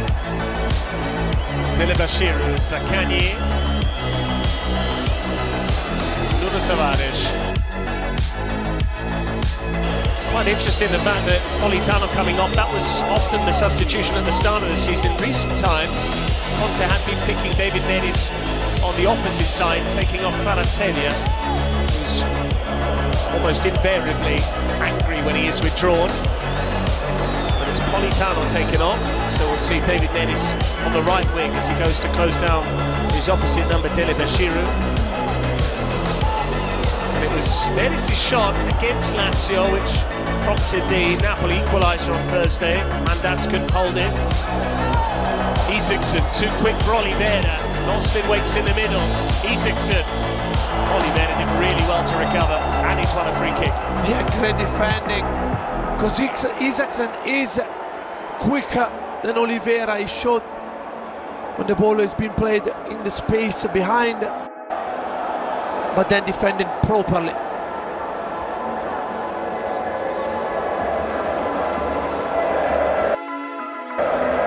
Yeah, there Isaacson is trying to go and reach the byline.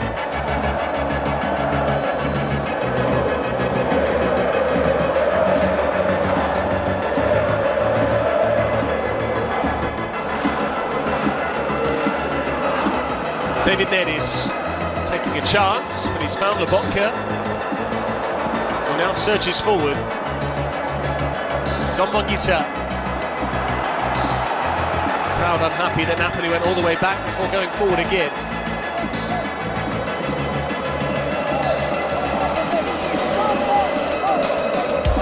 Napoli haven't beaten Lazio at home in the league since November 2021. Here's David Neres. He's done well here, David Neres.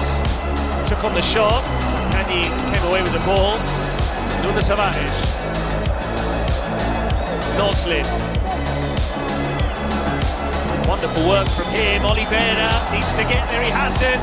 Isaacson with space to shoot! Wonderful goal! He's done well here, David Neres. Took on the shot. Zaccagni came away with the ball. Nuno Tavares. Noslin. Wonderful work from him. Oliveira needs to get there, he hasn't. Isaacson with space to shoot! Wonderful goal! Lazio in transition with one of the best players on the park, going past Oliveira that showed that he was struggling and scoring a wonderful goal. Look here, the job that Noslin has been doing here. Nobody's falling in. This is a wonderful pass, masterpiece in here. Astonishing shot from Isaacson. Emere cannot do anything. It did appear to brush Oliveira on the way through. There's quite a telling deflection here of the Uruguayan defender, which certainly takes it away from Meret and into the corner. But either way, it was fabulous play from Noslin to open up the angle. Even better from Isaacson to control it and to work the shooting angle. And from there, as they've done so frequently in the recent past on this ground, Lazio scoring great goals at the Maradona, and it looks a long way back for Napoli now. Strange sentence to say, given they only trail by a goal to nil, but they haven't really offered much in the final third. As you said it, Patrick, we were into Lazio so no time. They scored so many goals late time, the last 15 minutes in Serie A this season.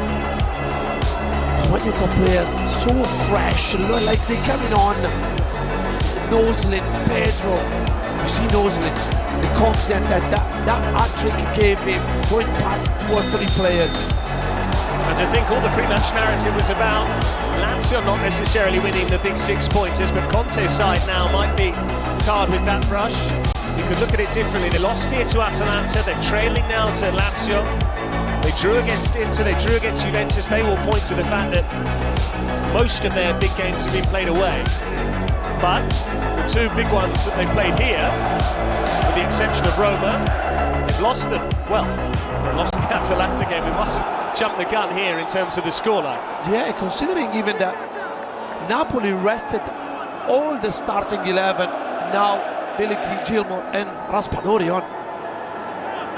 Indeed, but is this a case of slamming the stable door after the horse has bolted? And that horse is under the high ball here, Gustav Isaacson. Now Kvaratskhelia. any time is to produce something, it's now for him and Napoli. And this is what we've been saying, it can backfire when you're winning games by slender margins. It can occasionally go against you. Lobotka coming off for Gilmour. That's like for like.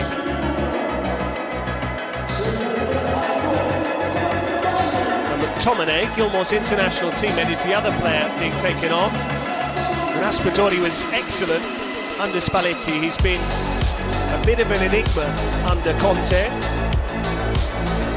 He had a very bad game on Thursday, was culpable for a couple of the Lazio goals. Now Napoli need him to score one here. Kvaratskhelia with the set piece. Napoli wants a penalty there. Di Lorenzo saying he was favourite to go and win the loose ball before being tripped from behind. We play on for the moment with Gilmour, but it's gone into touch. And now there'll be a quick check from the video assistant referee as to whether Lazio have given away a penalty and a lifeline. Yeah, let's check Zaccagni. Yeah, there is Zaccagni stripping, I think. Look there, Di Lorenzo. Sure, I don't think that's enough. Not for me, Very soft, I think Di Lorenzo realized he was not gonna get on the ball. And that picture is also very significant, what we've just seen, Andrea Colombo waving his arms, because that means the referee saw it in real time. It would have to constitute a clear and obvious error. It certainly wasn't that. That's why we play on, and if Napoli are to get an equaliser, they're going to need to do more than that. It's unlikely Lazio will give away such a soft penalty. Isaacson has just taken his name from the bottom of that list to the top, surely, in terms of his chances of winning the Panini Player of the Match. What a goal it was from him. Only 3 this season for him. And all of them have come on the road. In Udine, in the northeast of the peninsula. In Enschede, in the Netherlands against FC Twente. And now here in Naples. Napoli have given the ball away. And Marco Baroni, when he watches this game back, or certainly the highlights, he would point to Dele Bashiru smashing the crossbar. Meret making a good save from Isaacson in the first half. On the balance of play, Lazio have done more to deserve this scoreline. Yeah, I agree with you. To be fair, we were noticing that Oliveira was struggling against Isaacson. Conte got Spinazzola on the bench, but he played in Coppa Italia. Just a couple of minutes earlier, Isaacson scored. We appreciate his pace against Oliveira.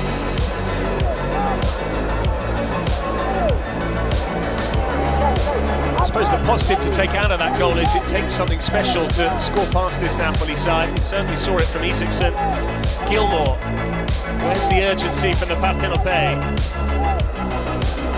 David Neres. Testing Tavares, Neres with the cross, away by Dele Bashiru. Gilmour for Kvaratskhelia. Kvaratskhelia sending it in.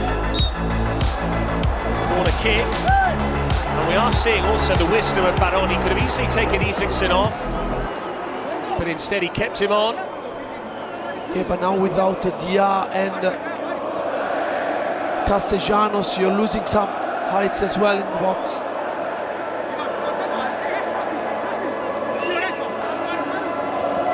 And it comes from David Neres. How many corners has that been tonight for Napoli that have just been completely innocuous? Patrick, the only one they keep properly with Kvaratskhelia, they hit the post. In these games, we said it so many times, dead balls are crucial. Let me play devil's advocate. Even if Conte is given money to spend in January and he brings in new signings, would Napoli play more expansive, adventurous football, or would it be much the same, albeit with a slightly deeper squad? I don't think so. This is look like this is his idea, his philosophy. Something can change in terms of maybe target man. I don't know, because if Lukaku is not playing, doesn't change it. Gilmour long, brought down by Lukaku. Now he brings in Raspadori, on for Kvaratskhelia. Raspadori wants it back. Kvaratskhelia with space to deliver. Patrick got in the way. Guendouzi dealt with it, but Isaacson won't keep it in play. Tough moments now for Lazio as they begin to tire. Yeah, Napoli will try everything they've got, at least to equalize. They don't want to leave Atalanta top of the league. David Neres, who fancies this exchange. He's got the better of Nuno Tavares. Provedel comes to deal with it, but David Neres is getting away from his man time and time again. Yeah, Nuno Tavares is getting tired, and Neres is so good on going one against one, finding a decent ball, but that's where you need your big goalie. Napoli have found themselves in this situation before this season. There is a precedent for them coming from behind on this ground to win late on. A 2-1 victory against Parma. Added time goals from Romelu Lukaku on his debut and Andre Franck Zombonguissa. The big difference was Parma were down to 10 men. And Manuel, can you remember who was in goal for Parma after Suzuki got sent off? Yeah, Del Prato was on. Enrico Del Prato, the club captain. Now they're up against Ivan Provedel, who a couple of seasons ago was voted the best goalkeeper in Serie A. Who actually scored one goal against Atletico Madrid as well, Champions League. Late winner, I think it was. You're on good form tonight. Pedro. Down by Raspadori, Zombonguissa. Napoli have had more of the ball, that counts for little with this scoreline.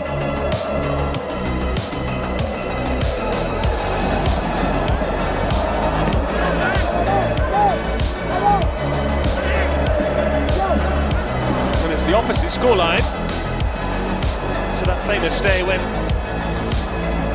in April 1990, Kvaratskhelia coming inside. On by Gilmour, Rahmani. Gilmour trying to inject some pace and purpose into Napoli's forward play. Di Lorenzo down the side. Zombonguissa straight to Guendouzi, who very calmly finds an outball for Noslin. Great play by Guendouzi, spotting the danger. He doesn't go and try to defend his own goal, but he stays, wait for that ball to come. Great defending.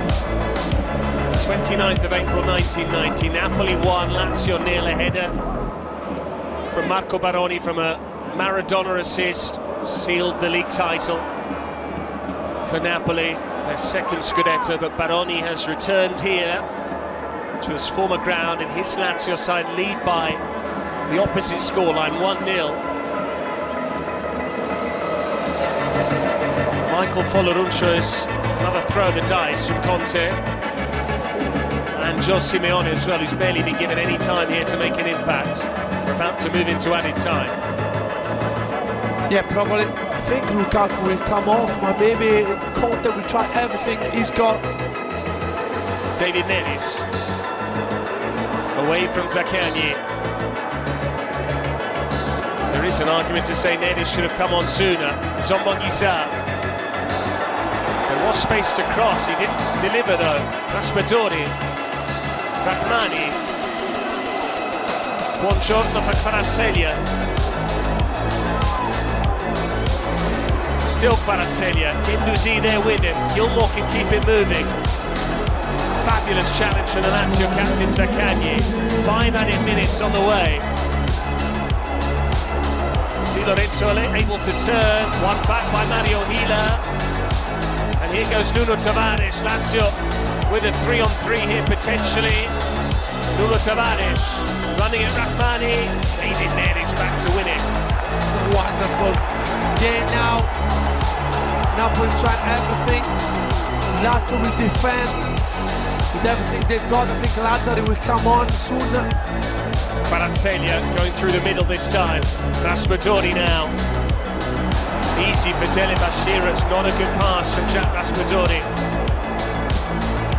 Nuno Tavares caught. Lazio will take their time, and it's time for some substitutions. Yeah, 4 minutes to go. Great job by Nuno Tavares and Dele Bashiru. So it is Zombonguissa taken off Michael Foloruncho, former Lazio Academy product. Milan, Romelu Lukaku for Simeone, scorer against the Biancocelesti on Thursday. A player who once scored 4 goals in a game against Lazio for Verona. Now it's time for Manuel Lazzari. It looked like Nuno Tavares' number was up there, the 30. Isaksen now trying to get a steer on who is coming off rather. And in the end, after all that, it wasn't Isaksen, now it is. I think they were checking Nuno Tavares' condition before substitution. Well, it's Manušić coming across, but that's to swap positions. Lazzari more comfortable at right back, Manušić can play either side. They go probably 5 at the back.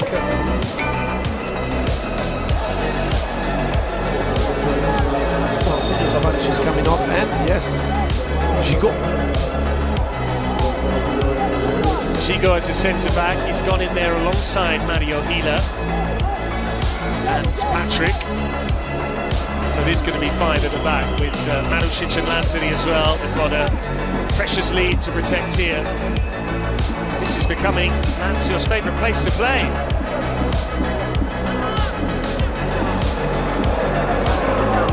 First thing Napoli need to do is get back the ball. Provedel will surely go long. Indeed he does. What a pick that is for Lazzari. Foloruccio. Oliveira. Played half of the 5 added minutes already. Napoli needs a hurry. Rahmani.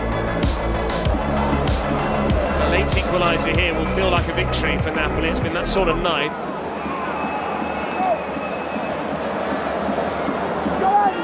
Di Lorenzo. David Neres. Noslin working hard to win it back. Excellent from him. Guendouzi. Lazzari's got fresh legs. Lazio don't need to force it in chasing a second, and Zaccagni's well aware of that. Apparently the ball went into touch. It didn't look like it from here. Yeah, I think so. Yeah, there was a chance for Guendouzi to switch play quickly. Lazzari is another fast player, and now Napoli will have maybe last chance. Buongiorno.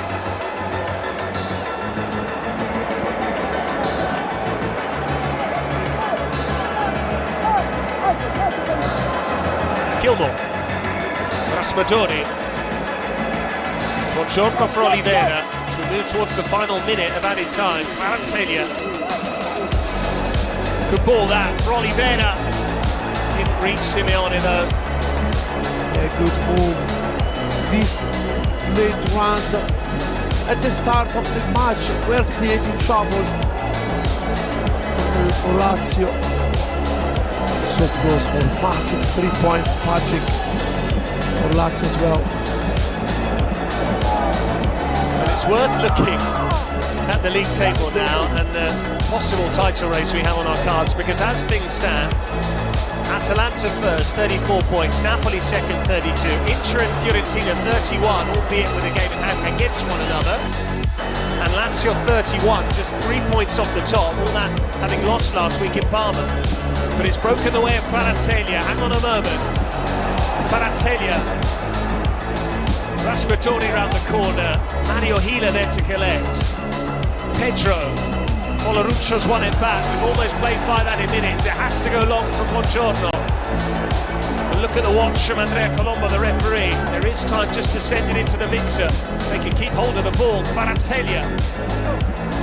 It's his cross. Away by Mario Hila. Back in by Foloruccio. Guendouzi will surely get it clear, and that might be job done for Lazio. On we go for the moment. Gilmore. Marušić away. Zaccagni hooks it at clear. Noslin wins the header. Here's Noslin again. Was he caught by Rahmani? Lazzari can run towards the corner.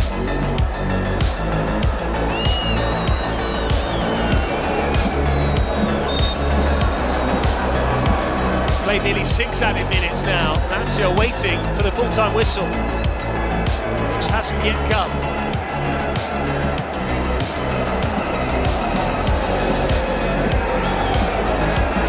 Disappointing night for Conte. That is a huge win for Lazio. It's a massive victory in the context of their season and in the title race as a whole. For the third Serie A season running, the Biancocelesti prevail in Fuori Grotta. Gustav Isaksen with the only goal, and what a goal. 11 minutes from...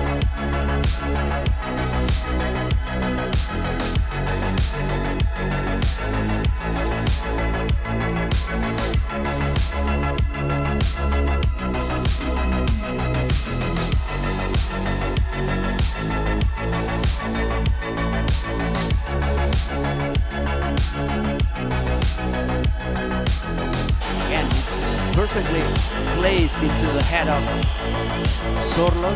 Sorlo's positioning is always perfect. He's always finding the back of his marker, but he cannot find a way of beating Álvaro Fernández. And Álvaro Fernández is not that big for a goalkeeper. He's only 6'1". Here they go again. Correa, Sorlo misses it this time. Well, he's now had 4 chances. He's only been on the field a matter of minutes. Griezmann. They're having to dig so deep here, Sevilla. Next change, they're bringing on the height and the experience of Alex Witsel.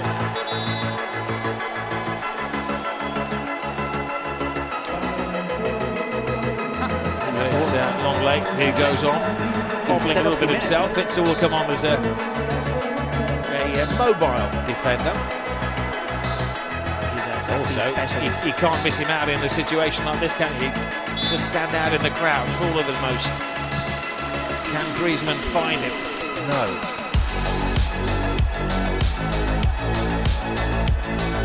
Lino. Oh, everybody could see the pass, but Lino couldn't quite make it to Griezmann. Luca Bacchio.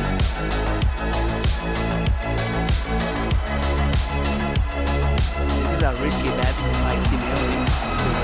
You pointed out, Jimenez is playing quite slow today. Witsel is not using ball either, so if Luque Bacchio can find space, Atletico Madrid are struggling, but yeah, Simeone is playing Witsel just because of the set pieces. Lino! Go! Luque Bacchio can find space, Atletico Madrid are struggling, but yeah, Simeone is playing Witsel just because of the set pieces. Lino!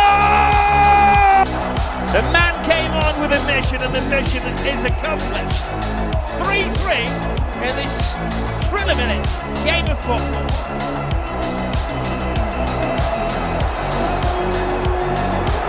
Let's talk about having an immediate impact on the game. Lino dropping, finding the space, shooting from a long range, and that was maybe the only way of beating Álvaro Fernández. He had denied Sorlo 4 times already, but there was no way that he could reach to this ball. Perfectly placed into the bottom corner. Simeone celebrated with the fist. And yes, Samuel Lino, did you see that? Did you see that? Did you record that? I scored that golazo to tie this game out.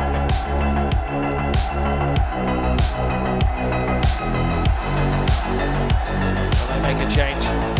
Gume off. Montiel is on. That's not a reaction. He was waiting patiently on the sidelines. Gonzalo Montiel. He only dreams of having the same kind of impact as Samuel Lino. Now he's generally in a game in La Liga where Atletico Madrid begin to peak at this point. Well, not just in La Liga, but Champions League as well, against Casero in the Cup. They scored their 3 goals from the 83rd minute onwards in midweek. Combination of determination and fitness and drilling from Simeone.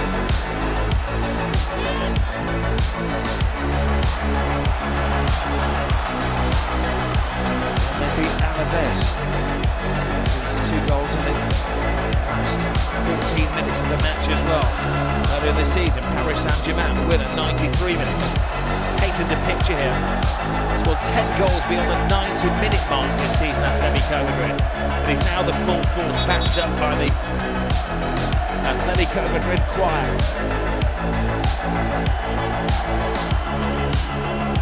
There's the preacher man, man in black.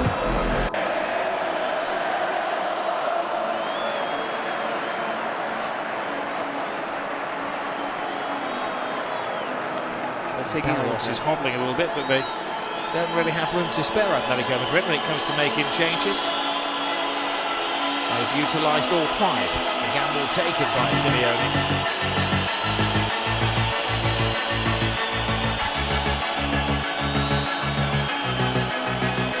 Taking a look at the stats, the possession has changed dramatically in this second half.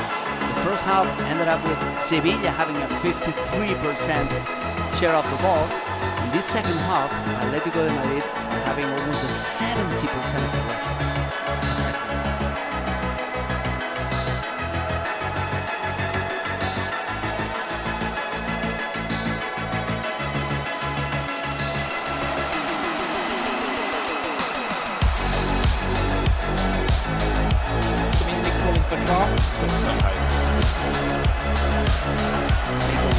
Simeone is calling for a call. Griezmann. He's playing all of his cards now, Simeone. This is Luca Bacchio. Here they go. Antoine Griezmann. Referee points to the ball, which he felt had been very thoroughly by Salas. Here they go. They've been counter-attacking superbly tonight. Vincent comes on as tight a look that he bent to needed to stop Romero. That's when Correa went down. No foul. According to the referee, it looked like a clear foul to me. And again, we saw Witsel struggling in a foot race against Isaac Romero. Luque Bacchio is around. Sevilla will still have a chance.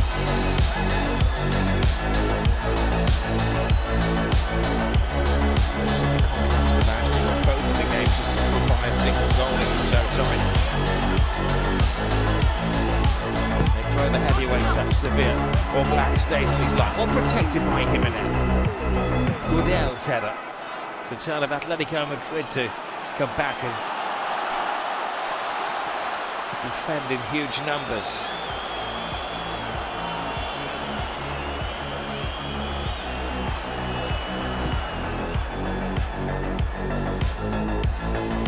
Close to 10 to 11 at night in the Spanish capital. Not a single soul of the 60,000 who come here tonight.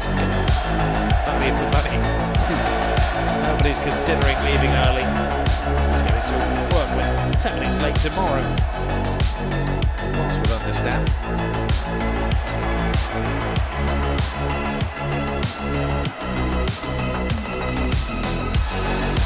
They sent Carmona to the left back position. Now it's Montiel guarding the right flank, and Quique Salas playing as a centre back now inside Llorente to the line. He falls kindly. Barrios. Correa needed a rattling interception. High fives. Celebrating almost as if they scored a goal, and of course blocking it is as important. This is where they were caught short. The goalkeeper, let's give him the benefit of the doubt, maybe had an obscure view. Superb finish from Lino. Ball is cleared by Isaac Romero. All hands on deck for Sevilla. As we're in the final 5 minutes, Romero heads away. Llorente, little flick on. Griezmann was lurking in an offside position. Play continues around him. Correa. Witsel. Nobody was surprised if Atletico Madrid scored a late goal. Quite the opposite. There's an expectation that they will score a dramatic late goal.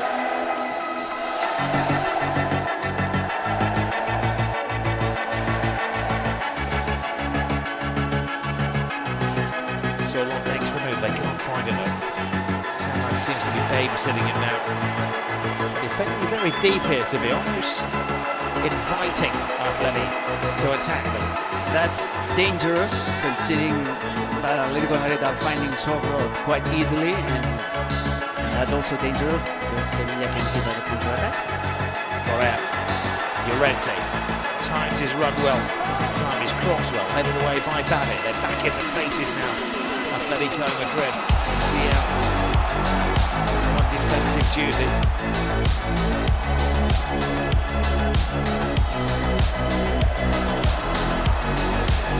Lina.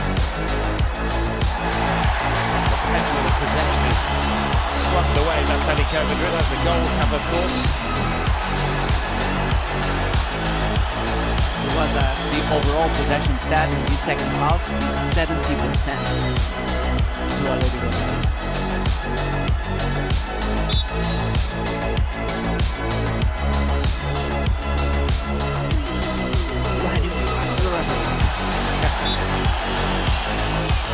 Made it easier for him to offer the yellow card. And the latest name to be taken by the referee.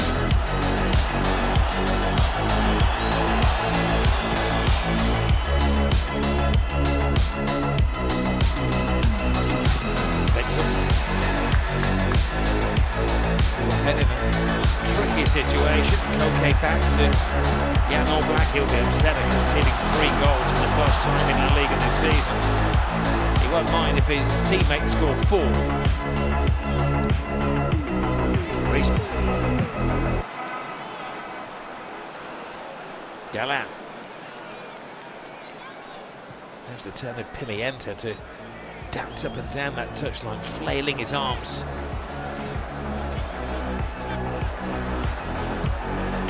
Griezmann. You can see the tactic to get it in the area of Alexander Solon. Sort of towering above everybody in there. Now they take the low route. Griezmann. Not quite. This time, they should use Solo as a decoy sometimes. So otherwise, it's too predictable, too obvious. Now Sevilla wasting time with another player on the ground.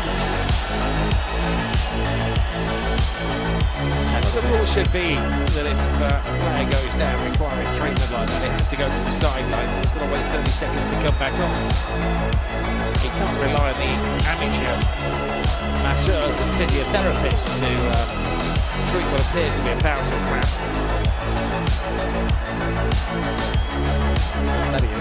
Utilising it to get some fluids on board as well. This is the Samuel Lino shot. Less than 4% chance of scoring. Shooting technique. As you said, probably Álvaro Fernandez's side was blocked by so many players being in front of him. The ball also picks up speed when it hits the ground. It makes it even more difficult, and it's very well placed into the bottom corner.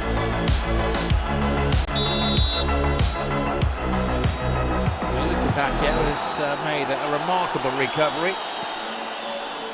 The referee, Barolo Rojas, is letting Pimienta know that he's going to be adding on every second that they ate up then. Oh no, we've got another bout of cramp. The referee's told his 4th official to program the board, and Romero is down again. Surely they're going to have to make the substitution. Simeone wants to be sympathetic, but it's very, very hard when it's 3-3. He'll have his team doing the same thing, I'm sure, in the same situation. Brilliant times under Simeone. There's no way that they can complain. They're just receiving their share of the same medicine, but there's no way that they can complain. You understand when an opponent pulls the same tactic, when it's about swallowing it up and trying to use those 8 minutes of added time, the minimum amount of time. 8, yeah. I think that's going to be nearer 10 or 11. Yeah. Come the final count. Now the player who's coming on is Marcao. Will give you an insight into the thinking of the coach. Iheanacho Marcao, the giant Brazilian central defender. Iheanacho, suggested by the number 9, will take the place of Isaac Romero. Looking back here, the other player who appeared to be struggling with a bout of cramp. He's also saying that he can't carry anybody, especially when you've got at least another 7 minutes according to that clock. We'll play now with a back 5. Marcao joining the rest of the centre-back, joining Juan Luan and Bade, and completing a back 5. It's about salvaging this point at least. the point for Sevilla.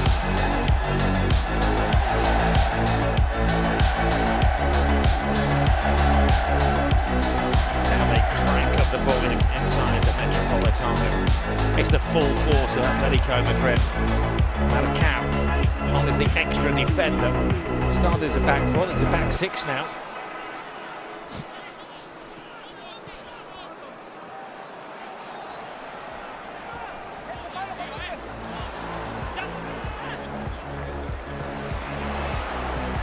Llorente gigs it in, Griezmann comes alive, taken by Salas. Ball's there to be won, the referee thinks it's all part of the rough and tumble. Some curve on that attempted cross. There's a player down in the penalty area, Sololo's down. The right side of the referee, they are be checking it. The officials haven't missed anything.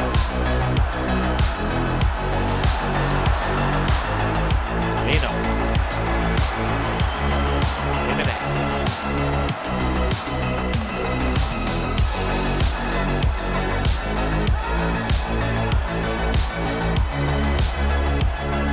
Galan looking for Solo, nowhere close to finding him. This might find him, is it? Moon balls down.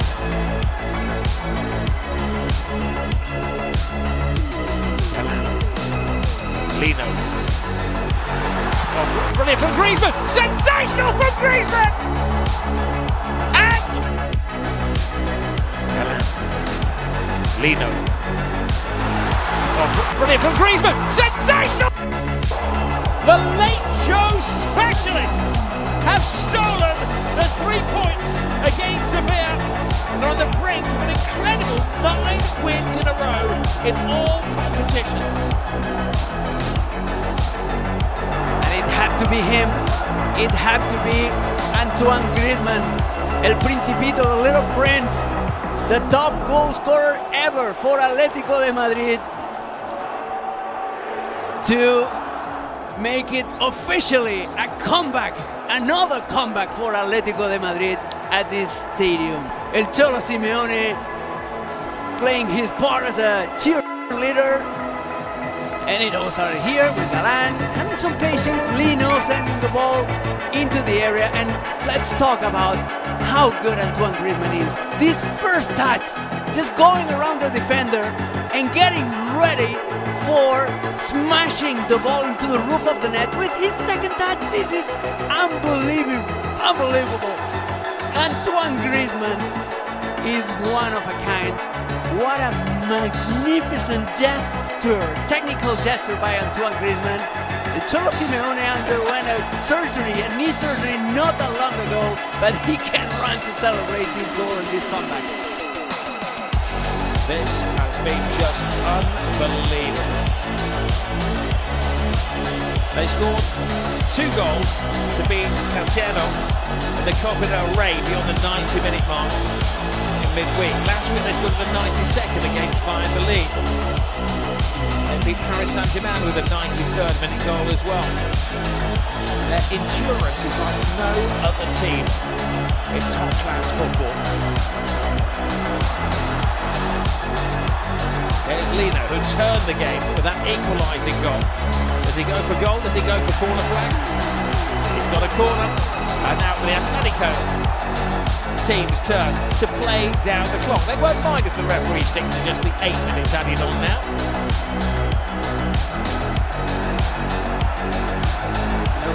The official motto, lemma of this Atletico de Madrid team under Simeone is nunca dejes de creer. Never stop believing. Don't stop believing, like that song. And that's exactly what they pulled today. They never stop believing in the comeback. Well, the uninitiated with Spanish football, some were saying at the start of the season, when it was a slow start, sluggish for Atleti, is Simeone's job under scrutiny. It is the safest job in football. I want to connect between him and the supporters, those who run the club, and notably in recent months with the players as well. What a run they're on. They want to Mislava Bratislava coming in on Wednesday night, facing this force.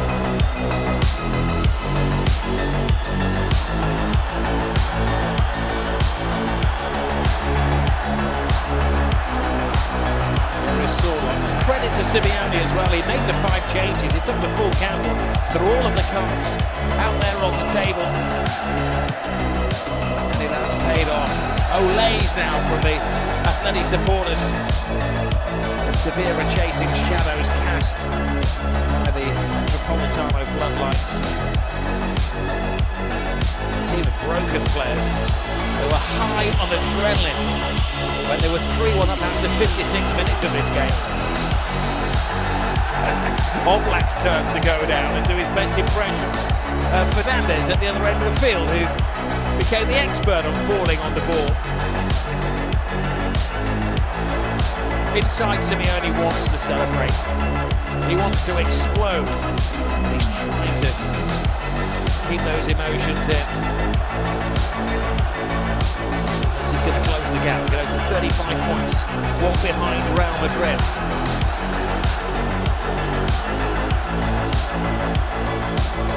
Behind Barcelona, but with a game in hand for Atletico de Madrid. So they're technically tied at the top of the table if Atletico de Madrid are able to win that game. There is Solo. Comes the ball, he tries a trick. Nobody was expecting that. Gives it to Correa. Correa still plugging away, wanting a penalty.